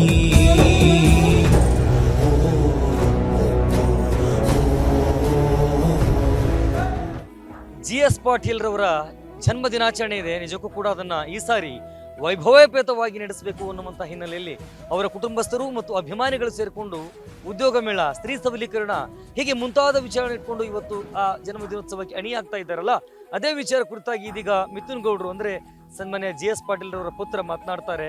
ಅವರು ಯಾವ ರೀತಿ ಈ ಸಂತೋಷವನ್ನು ವ್ಯಕ್ತಪಡಿಸ್ತಾರೆ, ಈ ಜನ್ಮ ದಿನಾಚರಣೆ ಅವರ ಲೆಕ್ಕದಲ್ಲಿ ಹೇಗಿರುತ್ತೆ. ಗೌಡ್ರು ಈಗಾಗಲೇ ಹಲವಾರು ಅಭಿಮಾನಿಗಳನ್ನು ನಾವು ಮಾತನಾಡಿಸ್ತಾ ನೋಡಿದ್ವಿ. GS ಪಾಟೀಲ್ರು ಅಂದರೆ ಅವರು ಜನಮುಖಿ, ಜನಾನುರಾಗಿ, ಜನಮಾನಸದಲ್ಲಿ ವಿರಾಜಮಾನರಾಗಿರುವಂಥ ಜನಸೇವಕ, ಜನನಾಯಕ ಅನ್ನುವಂತಹ ಮಾತುಗಳನ್ನು ಕೂಡ ಅನೇಕ ಜನ ಮಾತನಾಡಿದರು. ನೀವು ಅವರೊಬ್ಬ ಪುತ್ರರಾಗಿ ಏನು ಹೇಳಿಕ್ಕೆ ಇಷ್ಟಪಡ್ತೀರಿ ಈ ಸಂದರ್ಭದಲ್ಲಿ ಈ ಕಾರ್ಯಕ್ರಮಗಳ ಬಗ್ಗೆ? ನಿಜವಾಗ್ಲೂ ಕೂಡ ಅವರ ಮಗನಾಗಿ ನನಗೂ ಕೂಡ ಹೆಮ್ಮೆ ಅನಿಸ್ತಾ ಇದೆ. ಪೂಜ್ಯ ತಂದೆಯವರು ಮಾಡ್ತಕ್ಕಂಥ ಅನೇಕ ಜನ ಸೇವೆ ಕಾರ್ಯಗಳು ಭಾಳ ನನಗೂ ಕೂಡ ಭಾಳ ಮೆಚ್ಚುಗೆಯನ್ನು ವ್ಯಕ್ತಪಡಿಸ್ತಕ್ಕಂಥದ್ದು. ಸುಮಾರು ವರ್ಷಗಳಿಂದ ಅವರು ರಾಜಕಾರಣದಲ್ಲಿ ನಿರಂತರವಾಗಿ ಇಂಥ ಅನೇಕ ಸಾಮಾಜಿಕ ಸೇವೆಯನ್ನು ಮೂಡಿಸ್ತಕ್ಕಂಥ ಕೆಲಸ ಕಾರ್ಯಗಳನ್ನು ಮಾಡ್ತಾ ಇದ್ದಾರೆ. ಅದರಲ್ಲಿ ವಿಶೇಷವಾಗಿ ಈ ವರ್ಷ ಅವರ ಹುಟ್ಟುಹಬ್ಬದ ಪ್ರಯುಕ್ತವಾಗಿ ಈ ವರ್ಷ ಉದ್ಯೋಗ ಮೇಳವನ್ನು ಯುವಕರಿಗಾಗಿ ವಿಶೇಷವಾಗಿ ಆಯೋಜನೆಯನ್ನು ಮಾಡಿದ್ದು ನಮಗೆ ಭಾಳ ಸಂತೋಷನ ತಂದಿದೆ. ಈ ಹಿಂದೆ ಕೂಡ ಉದ್ಯೋಗ ಮೇಳ ಮಾಡಿದ್ರಿ, ಅದಕ್ಕೂ ಇದಕ್ಕೂ ಏನು ಒಂದು ಡಿಫರೆನ್ಸ್ ಕಾಣ್ತಾ ಇದೆ, ಏನು ವಿಶೇಷ? 2015ರಲ್ಲಿ ಕೂಡ ಉದ್ಯೋಗ ಮೇಳವನ್ನು ಕೂಡ ಆಯೋಜನೆಯನ್ನು ಮಾಡಿದ್ವಿ. ಅದೇ ರೀತಿಯಲ್ಲಿ ಈಗೂ ಕೂಡ ಅಂತಂದರೆ ಹೆಚ್ಚಿನ ರೀತಿಯಲ್ಲಿ ಈಗ ಅನೇಕ ಮತ್ತು ಕಂಪ್ನಿಗಳನ್ನು ಈಗ ಯಾಕಂತಂದರೆ ಇತ್ತೀಚಿನ ದಿನಮಾನಗಳಲ್ಲಿ ಉದ್ಯೋಗ ಅವಕಾಶಗಳು ಕಲ್ಪಿಸ್ತಕ್ಕಂಥದ್ದು ಭಾಳ ಬೇಡಿಕೆ ಇದೆ. ಇವತ್ತು ನಮ್ಮ ಪ್ರತಿ ಒಂದು ಕ್ಷೇತ್ರದಲ್ಲಿ ಇವತ್ತು ಯುವಕರು ಉದ್ಯೋಗಕ್ಕಾಗಿ ಸಾಕಷ್ಟು ಇವತ್ತು ಪರದಾಡ್ತಕ್ಕಂಥದ್ದು, ಬಂದು ಕೇಳತಕ್ಕಂಥ ವಿಚಾರಗಳು ಇವತ್ತು ಸಾಕಷ್ಟು ನಮಗೆ ಮನವರಿಕೆ ಆಗಿದೆ. ಆ ವಿಚಾರವಾಗಿ ಅವರ ಒಂದು ಹುಟ್ಟುಹಬ್ಬದ ಪ್ರಯುಕ್ತವಾಗಿ ಯುವಕರಿಗೆ ಒಂದು ಆದ್ಯತೆಯನ್ನು ನಾವೆಲ್ಲ ಕಲ್ಪಿಸಬೇಕು. ಅವರ ಒಂದು ಭವಿಷ್ಯಕ್ಕೂ ಕೂಡ ಒಂದು ನಾವು ಏನಾದರೂ ಅವರಿಗೆ ಕೊಡುಗೆಯನ್ನು ಕೊಡಬೇಕು ಅನ್ನೋ ಒಂದು ವಿಚಾರವಾಗಿ ಇವತ್ತು ಅಂಥ ಒಂದು ಅನೇಕ ನೂರಾರು ಕಂಪ್ನಿಗಳು ಅನೇಕ ಕಂಪ್ನಿಗಳು ಇವತ್ತು ಈ ಉದ್ಯೋಗ ಮೇಳದಲ್ಲಿ ಭಾಗವಹಿಸ್ತಾ ಇದ್ದಾವೆ. ನಮಗೆ ಖಂಡಿತವಾಗಿಯೂ ಕೂಡ ಅದರ ಬಗ್ಗೆ ಒಂದು ಇದಿದೆ, ಆತ್ಮವಿಶ್ವಾಸ ಇದೆ. ಅನೇಕ ಯುವಕರಿಗೆ ಇದರಿಂದ ಅವರಿಗೆ ಉದ್ಯೋಗ ಸಿಗ್ತಕ್ಕಂಥ ಭರವಸೆ ನಮ್ಮಲ್ಲಿ ಮೂಡಿದೆ. ಒಂದ್ ಕಡೆ ಅಕ್ಷಯ್ ಪಾಟೀಲ್ರು, ಇನ್ನೊಂದ್ ಕಡೆ ಮಿಥುನ್ ಪಾಟೀಲ್ರು ಈ ಉದ್ಯೋಗ ಬಗ್ಗೆ ಅಂದ್ರೆ ಉದ್ಯೋಗ ಕ್ರಾಂತಿ ಮಾಡ್ಲಿಕ್ಕೆ ಏನು ಹೊಟ್ಟಿದಾರಲ್ಲ ಅದ್ರ ಬಗ್ಗೆ ಮಾತನಾಡಿದ್ರೆ, ಇದೀಗ ಶಶಿಕಲಾ ಪಾಟೀಲ್ರು ನಮ್ಮ ಜೊತೆಗಿದ್ದಾರೆ. ಮಿಥುನ್ ಪಾಟೀಲ್ರ ಧರ್ಮಪತ್ನಿ. ಒಂದು ಕಡೆ ಅವರ ಮಾವ ಅಂದ್ರೆ GS ಪಾಟೀಲ್ರು, ಅನ್ನಪೂರ್ಣಮ್ಮನವರು, ಅವರು ಯಾವ ರೀತಿಯಾಗಿ ಒಂದು ಆದರ್ಶದ ಬದುಕನ್ನು ಕಳೀತಾ ಇದ್ದಾರೆ, ಅದೇ ತರನಾಗಿ ಮಿಥುನ್ ಪಾಟೀಲ್ರು ಮತ್ತು ಶಶಿಕಲಾ ಪಾಟೀಲ್ರು ಕೂಡ ಕೇವಲ ರಾಜಕೀಯವಾಗಿಲ್ಲ, ಧಾರ್ಮಿಕವಾಗಿ ಅಲ್ಲ, ಸಾಮಾಜಿಕವಾಗಿ ಕೂಡ ಕೆಲಸವನ್ನು ಮಾಡ್ತಾ ಇದ್ದಾರೆ. ಆ ನಿಟ್ಟಿನಲ್ಲಿ ಮುಂಚೂಣಿಯಲ್ಲಿ ಇರ್ತಾರೆ. ಬರೀ ಚುನಾವಣೆ ಬಂದಾಗಲಂತಲ್ಲ, ನಿರಂತರವಾಗಿ ಅವರ ಮನೆತನದಿಂದ ಅಥವಾ ಸಮಾಜ ನಡೀತಾ ಇರುವಂಥ ಕಾರ್ಯಕಲಾಪಗಳಲ್ಲಿ ಇವರು ಕೂಡ ಇರ್ತಾರೆ. ವಿಶೇಷವಾಗಿ ಈ ಬಾರಿ ಒಬ್ಬ ಸ್ತ್ರೀಯಾಗಿ, ಸ್ತ್ರೀ ಸಬಲೀಕರಣಕ್ಕಾಗಿ, ಸ್ತ್ರೀಯರ ಅಭಿವೃದ್ಧಿ ಇದಕ್ಕಾಗಿ, ಸ್ತ್ರೀಯರ ವಿಶೇಷವಾಗಿರ್ತಕ್ಕಂತಹ ಸರ್ವಾಂಗೀಣ ಅಭಿವೃದ್ಧಿ ಕನಸನ್ನು ಕಟ್ಕೊಂಡು ಅವರು ವಿಶೇಷ ಕಲ್ಪನೆ ತಂದಿದ್ದಾರೆ. ಅದು ಸ್ತ್ರೀ ಸಬಲೀಕರಣ ಅಂತ. ಮೇಡಮ್, ಈಗ ಸ್ತ್ರೀ ಸಬಲೀಕರಣ ಅಂದಾಕ್ಷಣ ವಿವಿಧ ವಲಯಗಳ ಮೂಲಕ, ವಿವಿಧ ಹಂತಗಳಲ್ಲಿ, ವಿವಿಧ ಆಯಾಮಗಳಲ್ಲಿ ಸ್ತ್ರೀಯರನ್ನ ಸದೃಢಗೊಳಿಸ್ತಕ್ಕಂಥ ಪ್ರಯತ್ನ ಮಾಡಲಾಗುತ್ತೆ.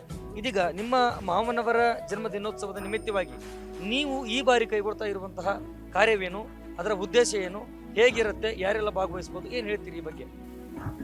ಎಲ್ಲರಿಗೂ ನಮಸ್ಕಾರಗಳು.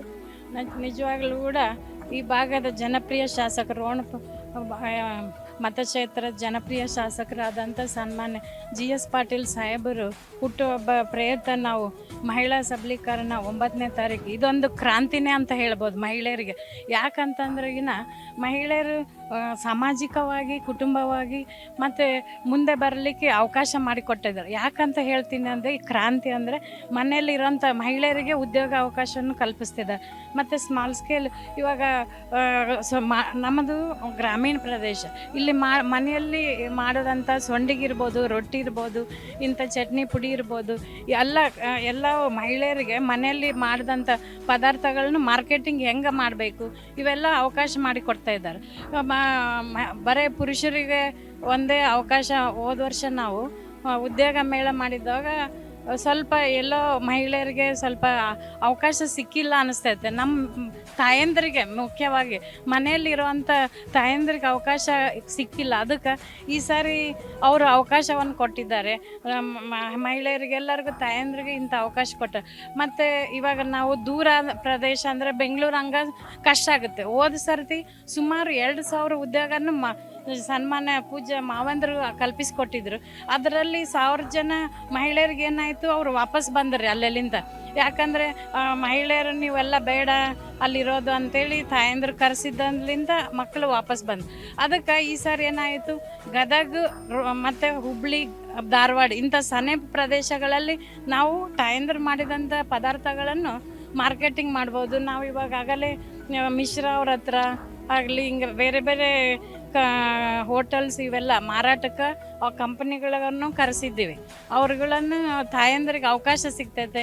ಈ ಸಾರಿ ಎಲ್ಲರೂ ಇಂಥ ಸುವರ್ಣ ಅವಕಾಶ ಸಿಕ್ಕಿದೆ. ಎಲ್ಲ ಕ್ಷೇತ್ರದ ಜನತೆ ಇದನ್ನು ಉಪಯೋಗ ಪಡ್ಕೋಬೇಕಂತೇಳಿ ಹುಟ್ಟದ ಹಬ್ಬ ಆಚರಿಸಿದ ಮಾವಂದರಿಗೆ ನಾನು ಇನ್ನೂ ಸಮಾಜ ಮುಖ್ಯವಾಗಿ ಕೆಲಸ ಮಾಡಲು ನಾವು ನಮ್ಮ ಯಜಮಾನರು ಕೂಡ ಯಾವಾಗಲೂ ಅವ್ರ ಹೆಜ್ಜೆಯಾಗಿ ಇರ್ತೀವಿ ಅಂತೇಳಿ ಹೇಳ್ತೀನಿ. ನಮಸ್ಕಾರ. ಈ ಹಿಂದೆ ಕೂಡ ಮಹಿಳೆಯರಿಗೆ ಉದ್ಯೋಗಗಳು ಸಿಕ್ಕಿದ್ವು, ಆದರೆ ಬೆಂಗಳೂರಂತಹ ನಗರಗಳಿಗೆ ಅವ್ರಿಗೆ ಹೋಗ್ಲಿಕ್ಕಾಗಲಿಲ್ಲ. ಹಾಗಾಗಿ ಈ ಸಲ ವಿಶೇಷ ಪ್ರಯತ್ನ ಮಾಡಿದ್ದೀವಿ ಅಂತ. ಯಾವ್ಯಾವ ತರಹದ ಕೆಲಸಗಳನ್ನ ಮಾಡ್ತಕ್ಕಂಥವ್ರಿಗೆ, ಅಂದ್ರೆ ಉದ್ಯೋಗಗಳನ್ನ ಮಾಡ್ತಕ್ಕಂಥ ಮಹಿಳೆಯರು ಇದರಲ್ಲಿ ಭಾಗಿಯಾಗ್ಬೋದು? ಯಾವ ಕಂಪನಿಗಳು ಬರ್ತಾ ಇವೆ? ಇವಾಗ ನೋಡ್ರಿ, ಡಿಮಾರ್ಟ್ ಇಂಥವು ಕಂಪ್ನಿ, ಮತ್ತು ಆಮ್ಯಾಗ ಮಿಂತ್ರಾ, ಫ್ಲಿಪ್ಕಾರ್ಟ್ ಇಂಥವು. ಏನಂದರೆ ನಾವು ಅಮೆಜಾನ್ ಇರ್ಬೋದು, ನಮ್ಮ ಭಾಗದಲ್ಲಿ ಹೆಚ್ಚಾಗಿ ಅಮೆಜಾನ್ ಭಾಳ ಉಪಯೋಗ ಮಾಡಿ ಅಂಥವ್ರಿಗೆ ಏನು ಮಾಡಿದ್ವಿ, ಅಲ್ಲಿ ಮಾರಾಟ ಡೈರೆಕ್ಟಾಗಿ ನಾವು ಮಾರಾಟ ಅವಕಾಶ ಕೊಟ್ಟಿವ್ರಿ. ಆನ್ಲೈನ್ ಮುಖಾಂತರನೂ ಇದು ಮಾಡಿದ್ದೀವಿ. ಹಿಂಗೆ ಕೊಟ್ಟಾಗ ಅವ್ರಿಗೆ ಅನುಕೂಲ ಆಗ್ತೈತೆ ರೀ. ಇವಾಗ ನಾವು ಪ್ಯಾಕಿಂಗ್ಗೆ ಮಿಶ್ರಾ ಅವ್ರು ಕೊಟ್ಟ, ಬೇರೆಯವ್ರ ಕಂಪ್ನಿ ಕೊಟ್ಟ ಏನು ಮಾಡಿದ್ವಿ, ಅವ್ರು ಮಾಡಿದಂಥ ಪ್ಯಾಕಿಂಗ್ ಒಂದು ಇದ್ರ ಪ್ಯಾಕಿಂಗ್ ಮಾಡಿ ಮಾರ್ಕೆಟಿಂಗ್ ಮಾಡ್ಬೋದು ಆ ಥರ. ಆಮೇಲೆ ಊದುಬತ್ತಿ ಇಂಥವು ಮಾಡಿದವ್ರು ನಾವು ಮೈಸೂರಲ್ಲಿ ಒಬ್ಬರು NGO ಅಧ್ಯಕ್ಷರಿದ್ದಾರೆ, ಅವ್ರನ್ನ ಕಾಂಟ್ಯಾಕ್ಟ್ ಮಾಡೀವ್ರಿ. ಅವ್ರುಗಳು ನೀವು ಏನೇ ಊದುಬತ್ತಿ ಇರ್ಬೋದು, ಆಮ್ಯಾಗ ತುಪ್ಪದ ಬತ್ತಿ, ಆಮ್ಯಾಗ ಕರ್ಪೂರ, ಇಂಥವು ಯಾವೇ ಇರಲಿ ಐಟಮ್ಸ್, ದೇವ್ರ ಮೂರ್ತಿಗಳು ಇರ್ಬೋದು, ಅವ್ರ ಹತ್ರನೂ ನಾವು ಸ್ವಯಂ ಮಾತಾಡಿದ್ದೀವಿ. ಅವರು ಕೂಡ ಬರ್ತಾರೆ. ನೀವು ಮೇಡಮ್ ಎಷ್ಟಾದರೂ ಕಳಿಸ್ರಿ, ನಿಮ್ಮ ಭಾಗದ್ಲಿಂದ ಮಹಿಳೆಯರು ಮಾಡಿದ್ದು ನಾವು ತೊಗೊಳಕ್ಕೆ ಸಿದ್ಧ ಇದೀವಿ ಅಂತ ಹೇಳಿದ್ದಾರೆ. ಹಿಂಗೆ ಇನ್ನು ಏನೇನು ಬರ್ತಾವೆ ನಾಳೆ 9ನೇ ತಾರೀಕು ಇದೊಂದು ಸುವರ್ಣ ಅವಕಾಶ. ಎಲ್ಲ ಕ್ಷೇತ್ರದ ಜನತೆ ಇದನ್ನು ಉಪಯೋಗ ತಗೋಬೇಕಂತ ಹೇಳಕ್ಕೆ ನಾನು ಇಷ್ಟಪಡ್ತೀನಿ. ಇದಿಷ್ಟು ಶಶಿಕಲಾಕ್ ಅವ್ರ ಮಾತಾಗಿದೆ. ಒಂದಷ್ಟು ಮಹಿಳೆಯರಿದ್ದಾರೆ. ನೀವು ಒಬ್ಬ ಮಹಿಳೆಯಾಗಿ ಇವಾಗ ಅವರು ಮೇಡಮ್ ಅವ್ರು ಏನೊಂದು ಸಂಕಲ್ಪ ಮಾಡಿದ್ದಾರೆ, ಕನಸನ್ನು ಕಟ್ಕೊಂಡಿದ್ದಾರೆ. ನೀವು ಒಬ್ಬರು ಮಹಿಳೆಯರಾಗಿ ಈ ಕಾರ್ಯಕ್ರಮ ಎಷ್ಟು ಪ್ರಯೋಜನಕಾರಿ ಆಗುತ್ತೆ ಅಂತ ಅನ್ಸುತ್ತೆ ನಿಮಗೆ? ನಮಸ್ಕಾರ ಎಲ್ಲರಿಗೂ. ಇದು ದೊಡ್ಡ ಅವಕಾಶ ಮಹಿಳೆಯರಿಗೆ. ಎಷ್ಟೊಂದು ಜನ ಕಲಿತು ಸುಮ್ಮನೆ ಕೂತ್ಕೊಂಡಿದ್ದಾರೆ ಮನೆಯಲ್ಲಿ. ಇಂಥ ಅವಕಾಶಗಳೆಲ್ಲನೂ ಅವರು ಉಪಯೋಗ ಮಾಡಿಕೊಳ್ಳಿ ಅಂತ ನಾವು ಹಾರೈಸ್ತೇವೆ ಅಷ್ಟೇ. 100 ಯಶಸ್ವಿಗೊಳಿಸ್ಬೇಕು. ಎಲ್ಲರೂ ಕೂಡಿ ಇದರಲ್ಲಿ ಭಾಗವಹಿಸ್ಬೇಕು. ಮೊದಲು ಭಾಗವಹಿಸಿ ಅದು ಸದುಪಯೋಗ ಪಡಿಸ್ಕೊಂಡ್ರೆ ನಮ್ಮ ಸಾಹೇಬರಿಗೆ ಅನುಕೂಲ, ಯಶಸ್ವಿ ದಾರಿ ಸಿಗ್ತೈತಿ ಅಂತ ನಮ್ದು. ಒಳ್ಳೆ ಕಾರ್ಯಕ್ರಮ ನಡೆಸ್ಕೊಡಕತ್ತಾರ ಅಂತ ನಮ್ಗೆ ಅನ್ಸತ್ರಿ. 100% ಇದು ಸಕ್ಸಸ್ ಆಗುತ್ತಾ. ಎಲ್ಲ ಮಹಿಳೆಯರು ಇದರಿಂದ ಮನೆಯಿಂದ ಹೊರಗೆ ಬಂದು ಉದ್ಯೋಗ ಮಾಡಕ್ಕೆ ಅವಕಾಶ ಕೊಟ್ಟಂಗಾಗುತ್ತೆ. ಖಂಡಿತವಾಗಿ ಕೂಡ ಇಷ್ಟು ದಿನ ಮಹಿಳೆಯರು ಮನೆಯಲ್ಲಿ ಕೂತ್ಕೊಂಡು ರೊಟ್ಟಿ ಮಾಡಬೇಕು, ಮತ್ತೊಂದು ಮಾಡಬೇಕು, ಮಗದೊಂದು ಮಾಡಬೇಕು ಅಂತ ಹೇಳಿದಾಗ ಎಲ್ಲೋ ಒಂದು ಕಡೆ ಅವರು ಖಾರ, ಅವ್ರು ಮಾಡಿರುವಂಥ ಚಟ್ನಿ, ಇದಕ್ಕೆ ಎಲ್ಲಿ ಬೆಲೆ ಇದೆ, ಯಾರು ಇದನ್ನು ಪಡ್ಕೊಳ್ತಾರೆ, ಇದನ್ನು ನಾವು ಪುನಃ ಮಾರಾಟ ಮಾಡೋದು ಹೇಗೆ, ವ್ಯಾಪಾರ ಮಾಡೋದು ಹೇಗೆ, ಎಲ್ಲರೂ ಕೂಡ ಮನೆಯಲ್ಲಿ ಇದ್ಕೊಂಡು ಒಂದಲ್ಲ ಒಂದು ಕೆಲಸವನ್ನು ಮಹಿಳೆಯರು ಮಾಡ್ಬೇಕು ಅನ್ನೋರೇ.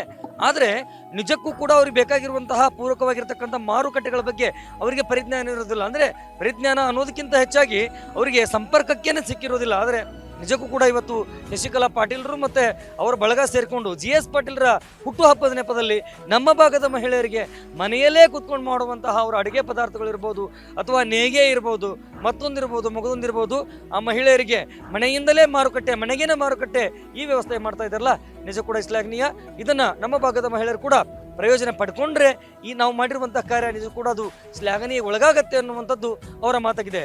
ಇಷ್ಟೊತ್ತು ವೀಕ್ಷಕರೇ, ಯಾವ ರೀತಿಯಾಗಿ ಒಂದು ವಿಧಾನಸಭಾ ಕ್ಷೇತ್ರದ ಜನಸೇವಕರನ್ನ, ಜನನಾಯಕರನ್ನ ಜನ ಪ್ರೀತಿ ಮಾಡ್ತಾರೆ. ಯಾಕೆಂದ್ರೆ ಅವರು ಪ್ರೀತಿ ಮಾಡುವ ಹಾಗಿದ್ದಾರೆ ಅಂದ್ರೇನೆ ಜನ ಅವ್ರನ್ನ ಪ್ರೀತಿಸಲಿಕ್ಕೆ ಸಾಧ್ಯ ಅನ್ನುವಂಥದ್ದನ್ನ ಈ ಕ್ಷೇತ್ರದ ಜನರ, ಯುವಕರ ಅವ ಸದಾಶಯ ಏನಿತ್ತು ಅದನ್ನು ಕೇಳ್ಕೊಂಡು ಬಂದ್ರೆ ಆಗಿದ್ರೆ, ಸ್ವತಃ ಯಾರ ಜನ್ಮದಿನೋತ್ಸವ ಇದೆ ಅಂದ್ರೆ ರೋಣ ವಿಧಾನಸಭಾ ಕ್ಷೇತ್ರದ ಶಾಸಕರಾಗಿರುವಂಥ GS ಪಾಟೀಲ್ರೇ ನಮ್ಮ ಜೊತೆಗಿದ್ದಾರೆ.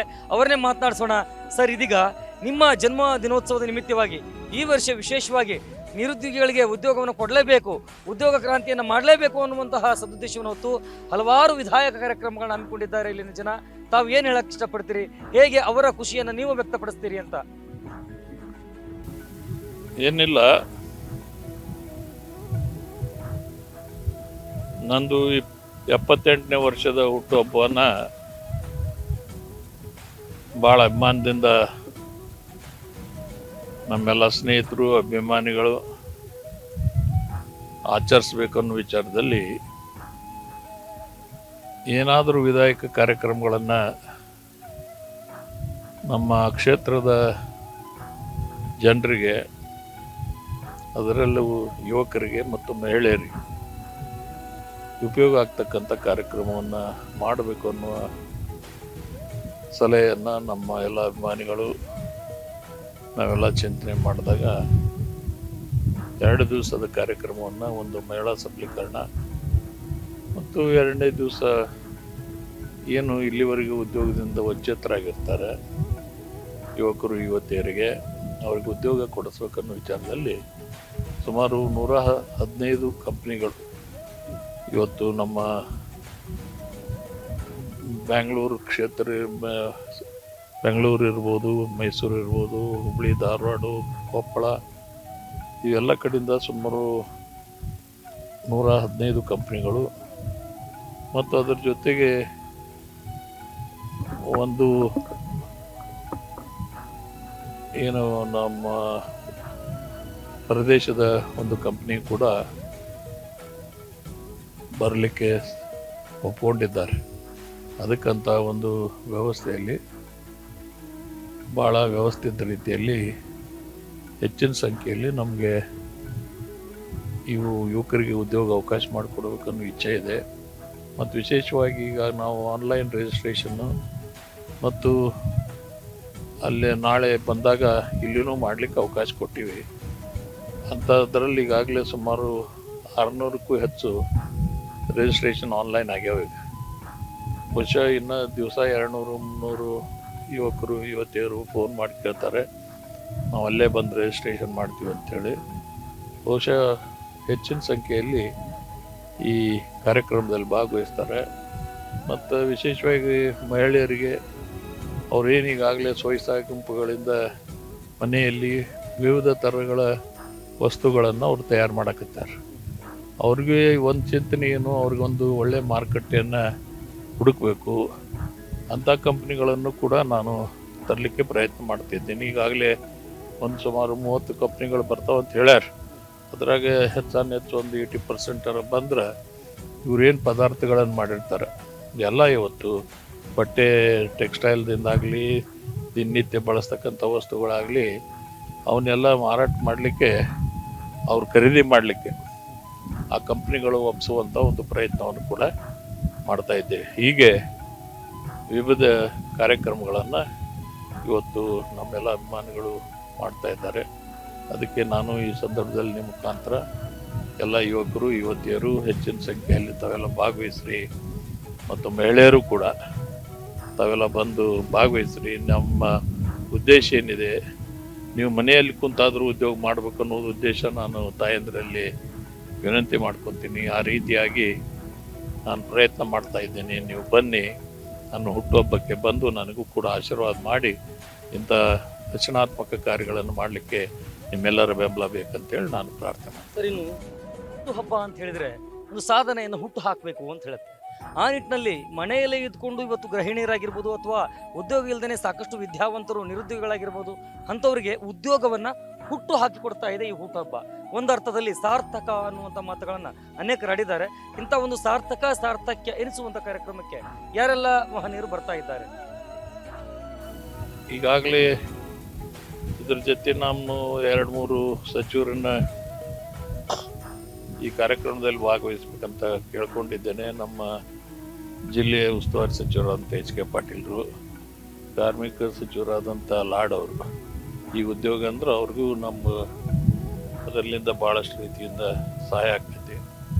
ಮತ್ತು ನಮ್ಮ ಅರಣ್ಯ ಸಚಿವರನ್ನು ಕೂಡ ಕೇಳ್ಕೊಂಡಿದ್ದೇನೆ. ಅವರು ಅರಣ್ಯ ಸಚಿವರು ನಾಳೆ ಬೀದರ್ದಲ್ಲಿ 11ನೇ ತಾರೀಕಿಗೆ ಮುಖ್ಯಮಂತ್ರಿಗಳ ಕಾರ್ಯಕ್ರಮ ಇದೆ, ಒಂದು ವೇಳೆ ಇಲ್ಲಂದ್ರೆ ಬರ್ತೀನಿ ಅಂತ ಹೇಳಿದ್ದಾರೆ. ಹೀಗೆ ಇವೆಲ್ಲ ಕಾರ್ಯಕ್ರಮ ವಿಶೇಷವಾಗಿ ಇವರೆಲ್ಲ ಬರೋ ಜೊತೆ ನಮ್ಮ ಈ ಇರ್ತಕ್ಕಂಥ ನಮ್ಮ ಮುಖಂಡರು ನಾವೆಲ್ಲ ಸೇರಿ ನಮಗೇನಿದೆ, ನಮಗೆ ಮೊದಲೇ ಪ್ರಾಶಸ್ತ್ಯ ಏನು ಇವತ್ತು ನಾವು ಮನಸ್ಸಿನಲ್ಲಿ ಮಾಡೀವಿ, ಯುವಕ ಯುವತಿಯರಿಗೆ ಅವ್ರಿಗೆ ಉದ್ಯೋಗ ಕೊಡಿಸ್ಬೇಕು, ತಾಯಂದಿರಿಗೆ ಅವ್ರಿಗೂ ಮನೆಯಲ್ಲಿ ಉದ್ಯೋಗ ಅವಕಾಶವನ್ನು ಹೆಚ್ಚಿಸ್ತಕ್ಕಂಥ ಒಂದು ವ್ಯವಸ್ಥೆ ಮಾಡಬೇಕು ಅನ್ನೋ ಉದ್ದೇಶ ಐತಿ. ಅದನ್ನು ಖಂಡಿತವಾಗಿ ಭಾಳ ವ್ಯವಸ್ಥಿತ ರೀತಿಯಲ್ಲಿ ಅದು ಮಾಡ್ತೀವಿ 2 ದಿವಸ.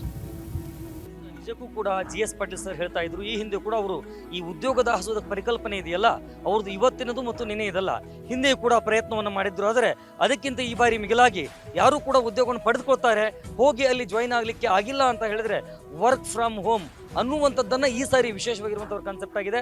ಅವರ ಆಸೆಯಂತೆ ಈ ಉದ್ಯೋಗ ಸೃಷ್ಟಿಗಳಾಗಲಿ, ಸಾಕಷ್ಟು ಜನರಿಗೆ ಇದರಿಂದ ಉದ್ಯೋಗ ಬದಗಲಿ ಅಂತ ಹೇಳ್ತಾ ಕ್ಯಾಮ್ರಾ ಪರ್ಸನ್ ತುಳಸಿ ಜೊತೆ ಆನಂದ್ ಸ್ವಾಮಿ Viraktamath, rise of news, Gadag.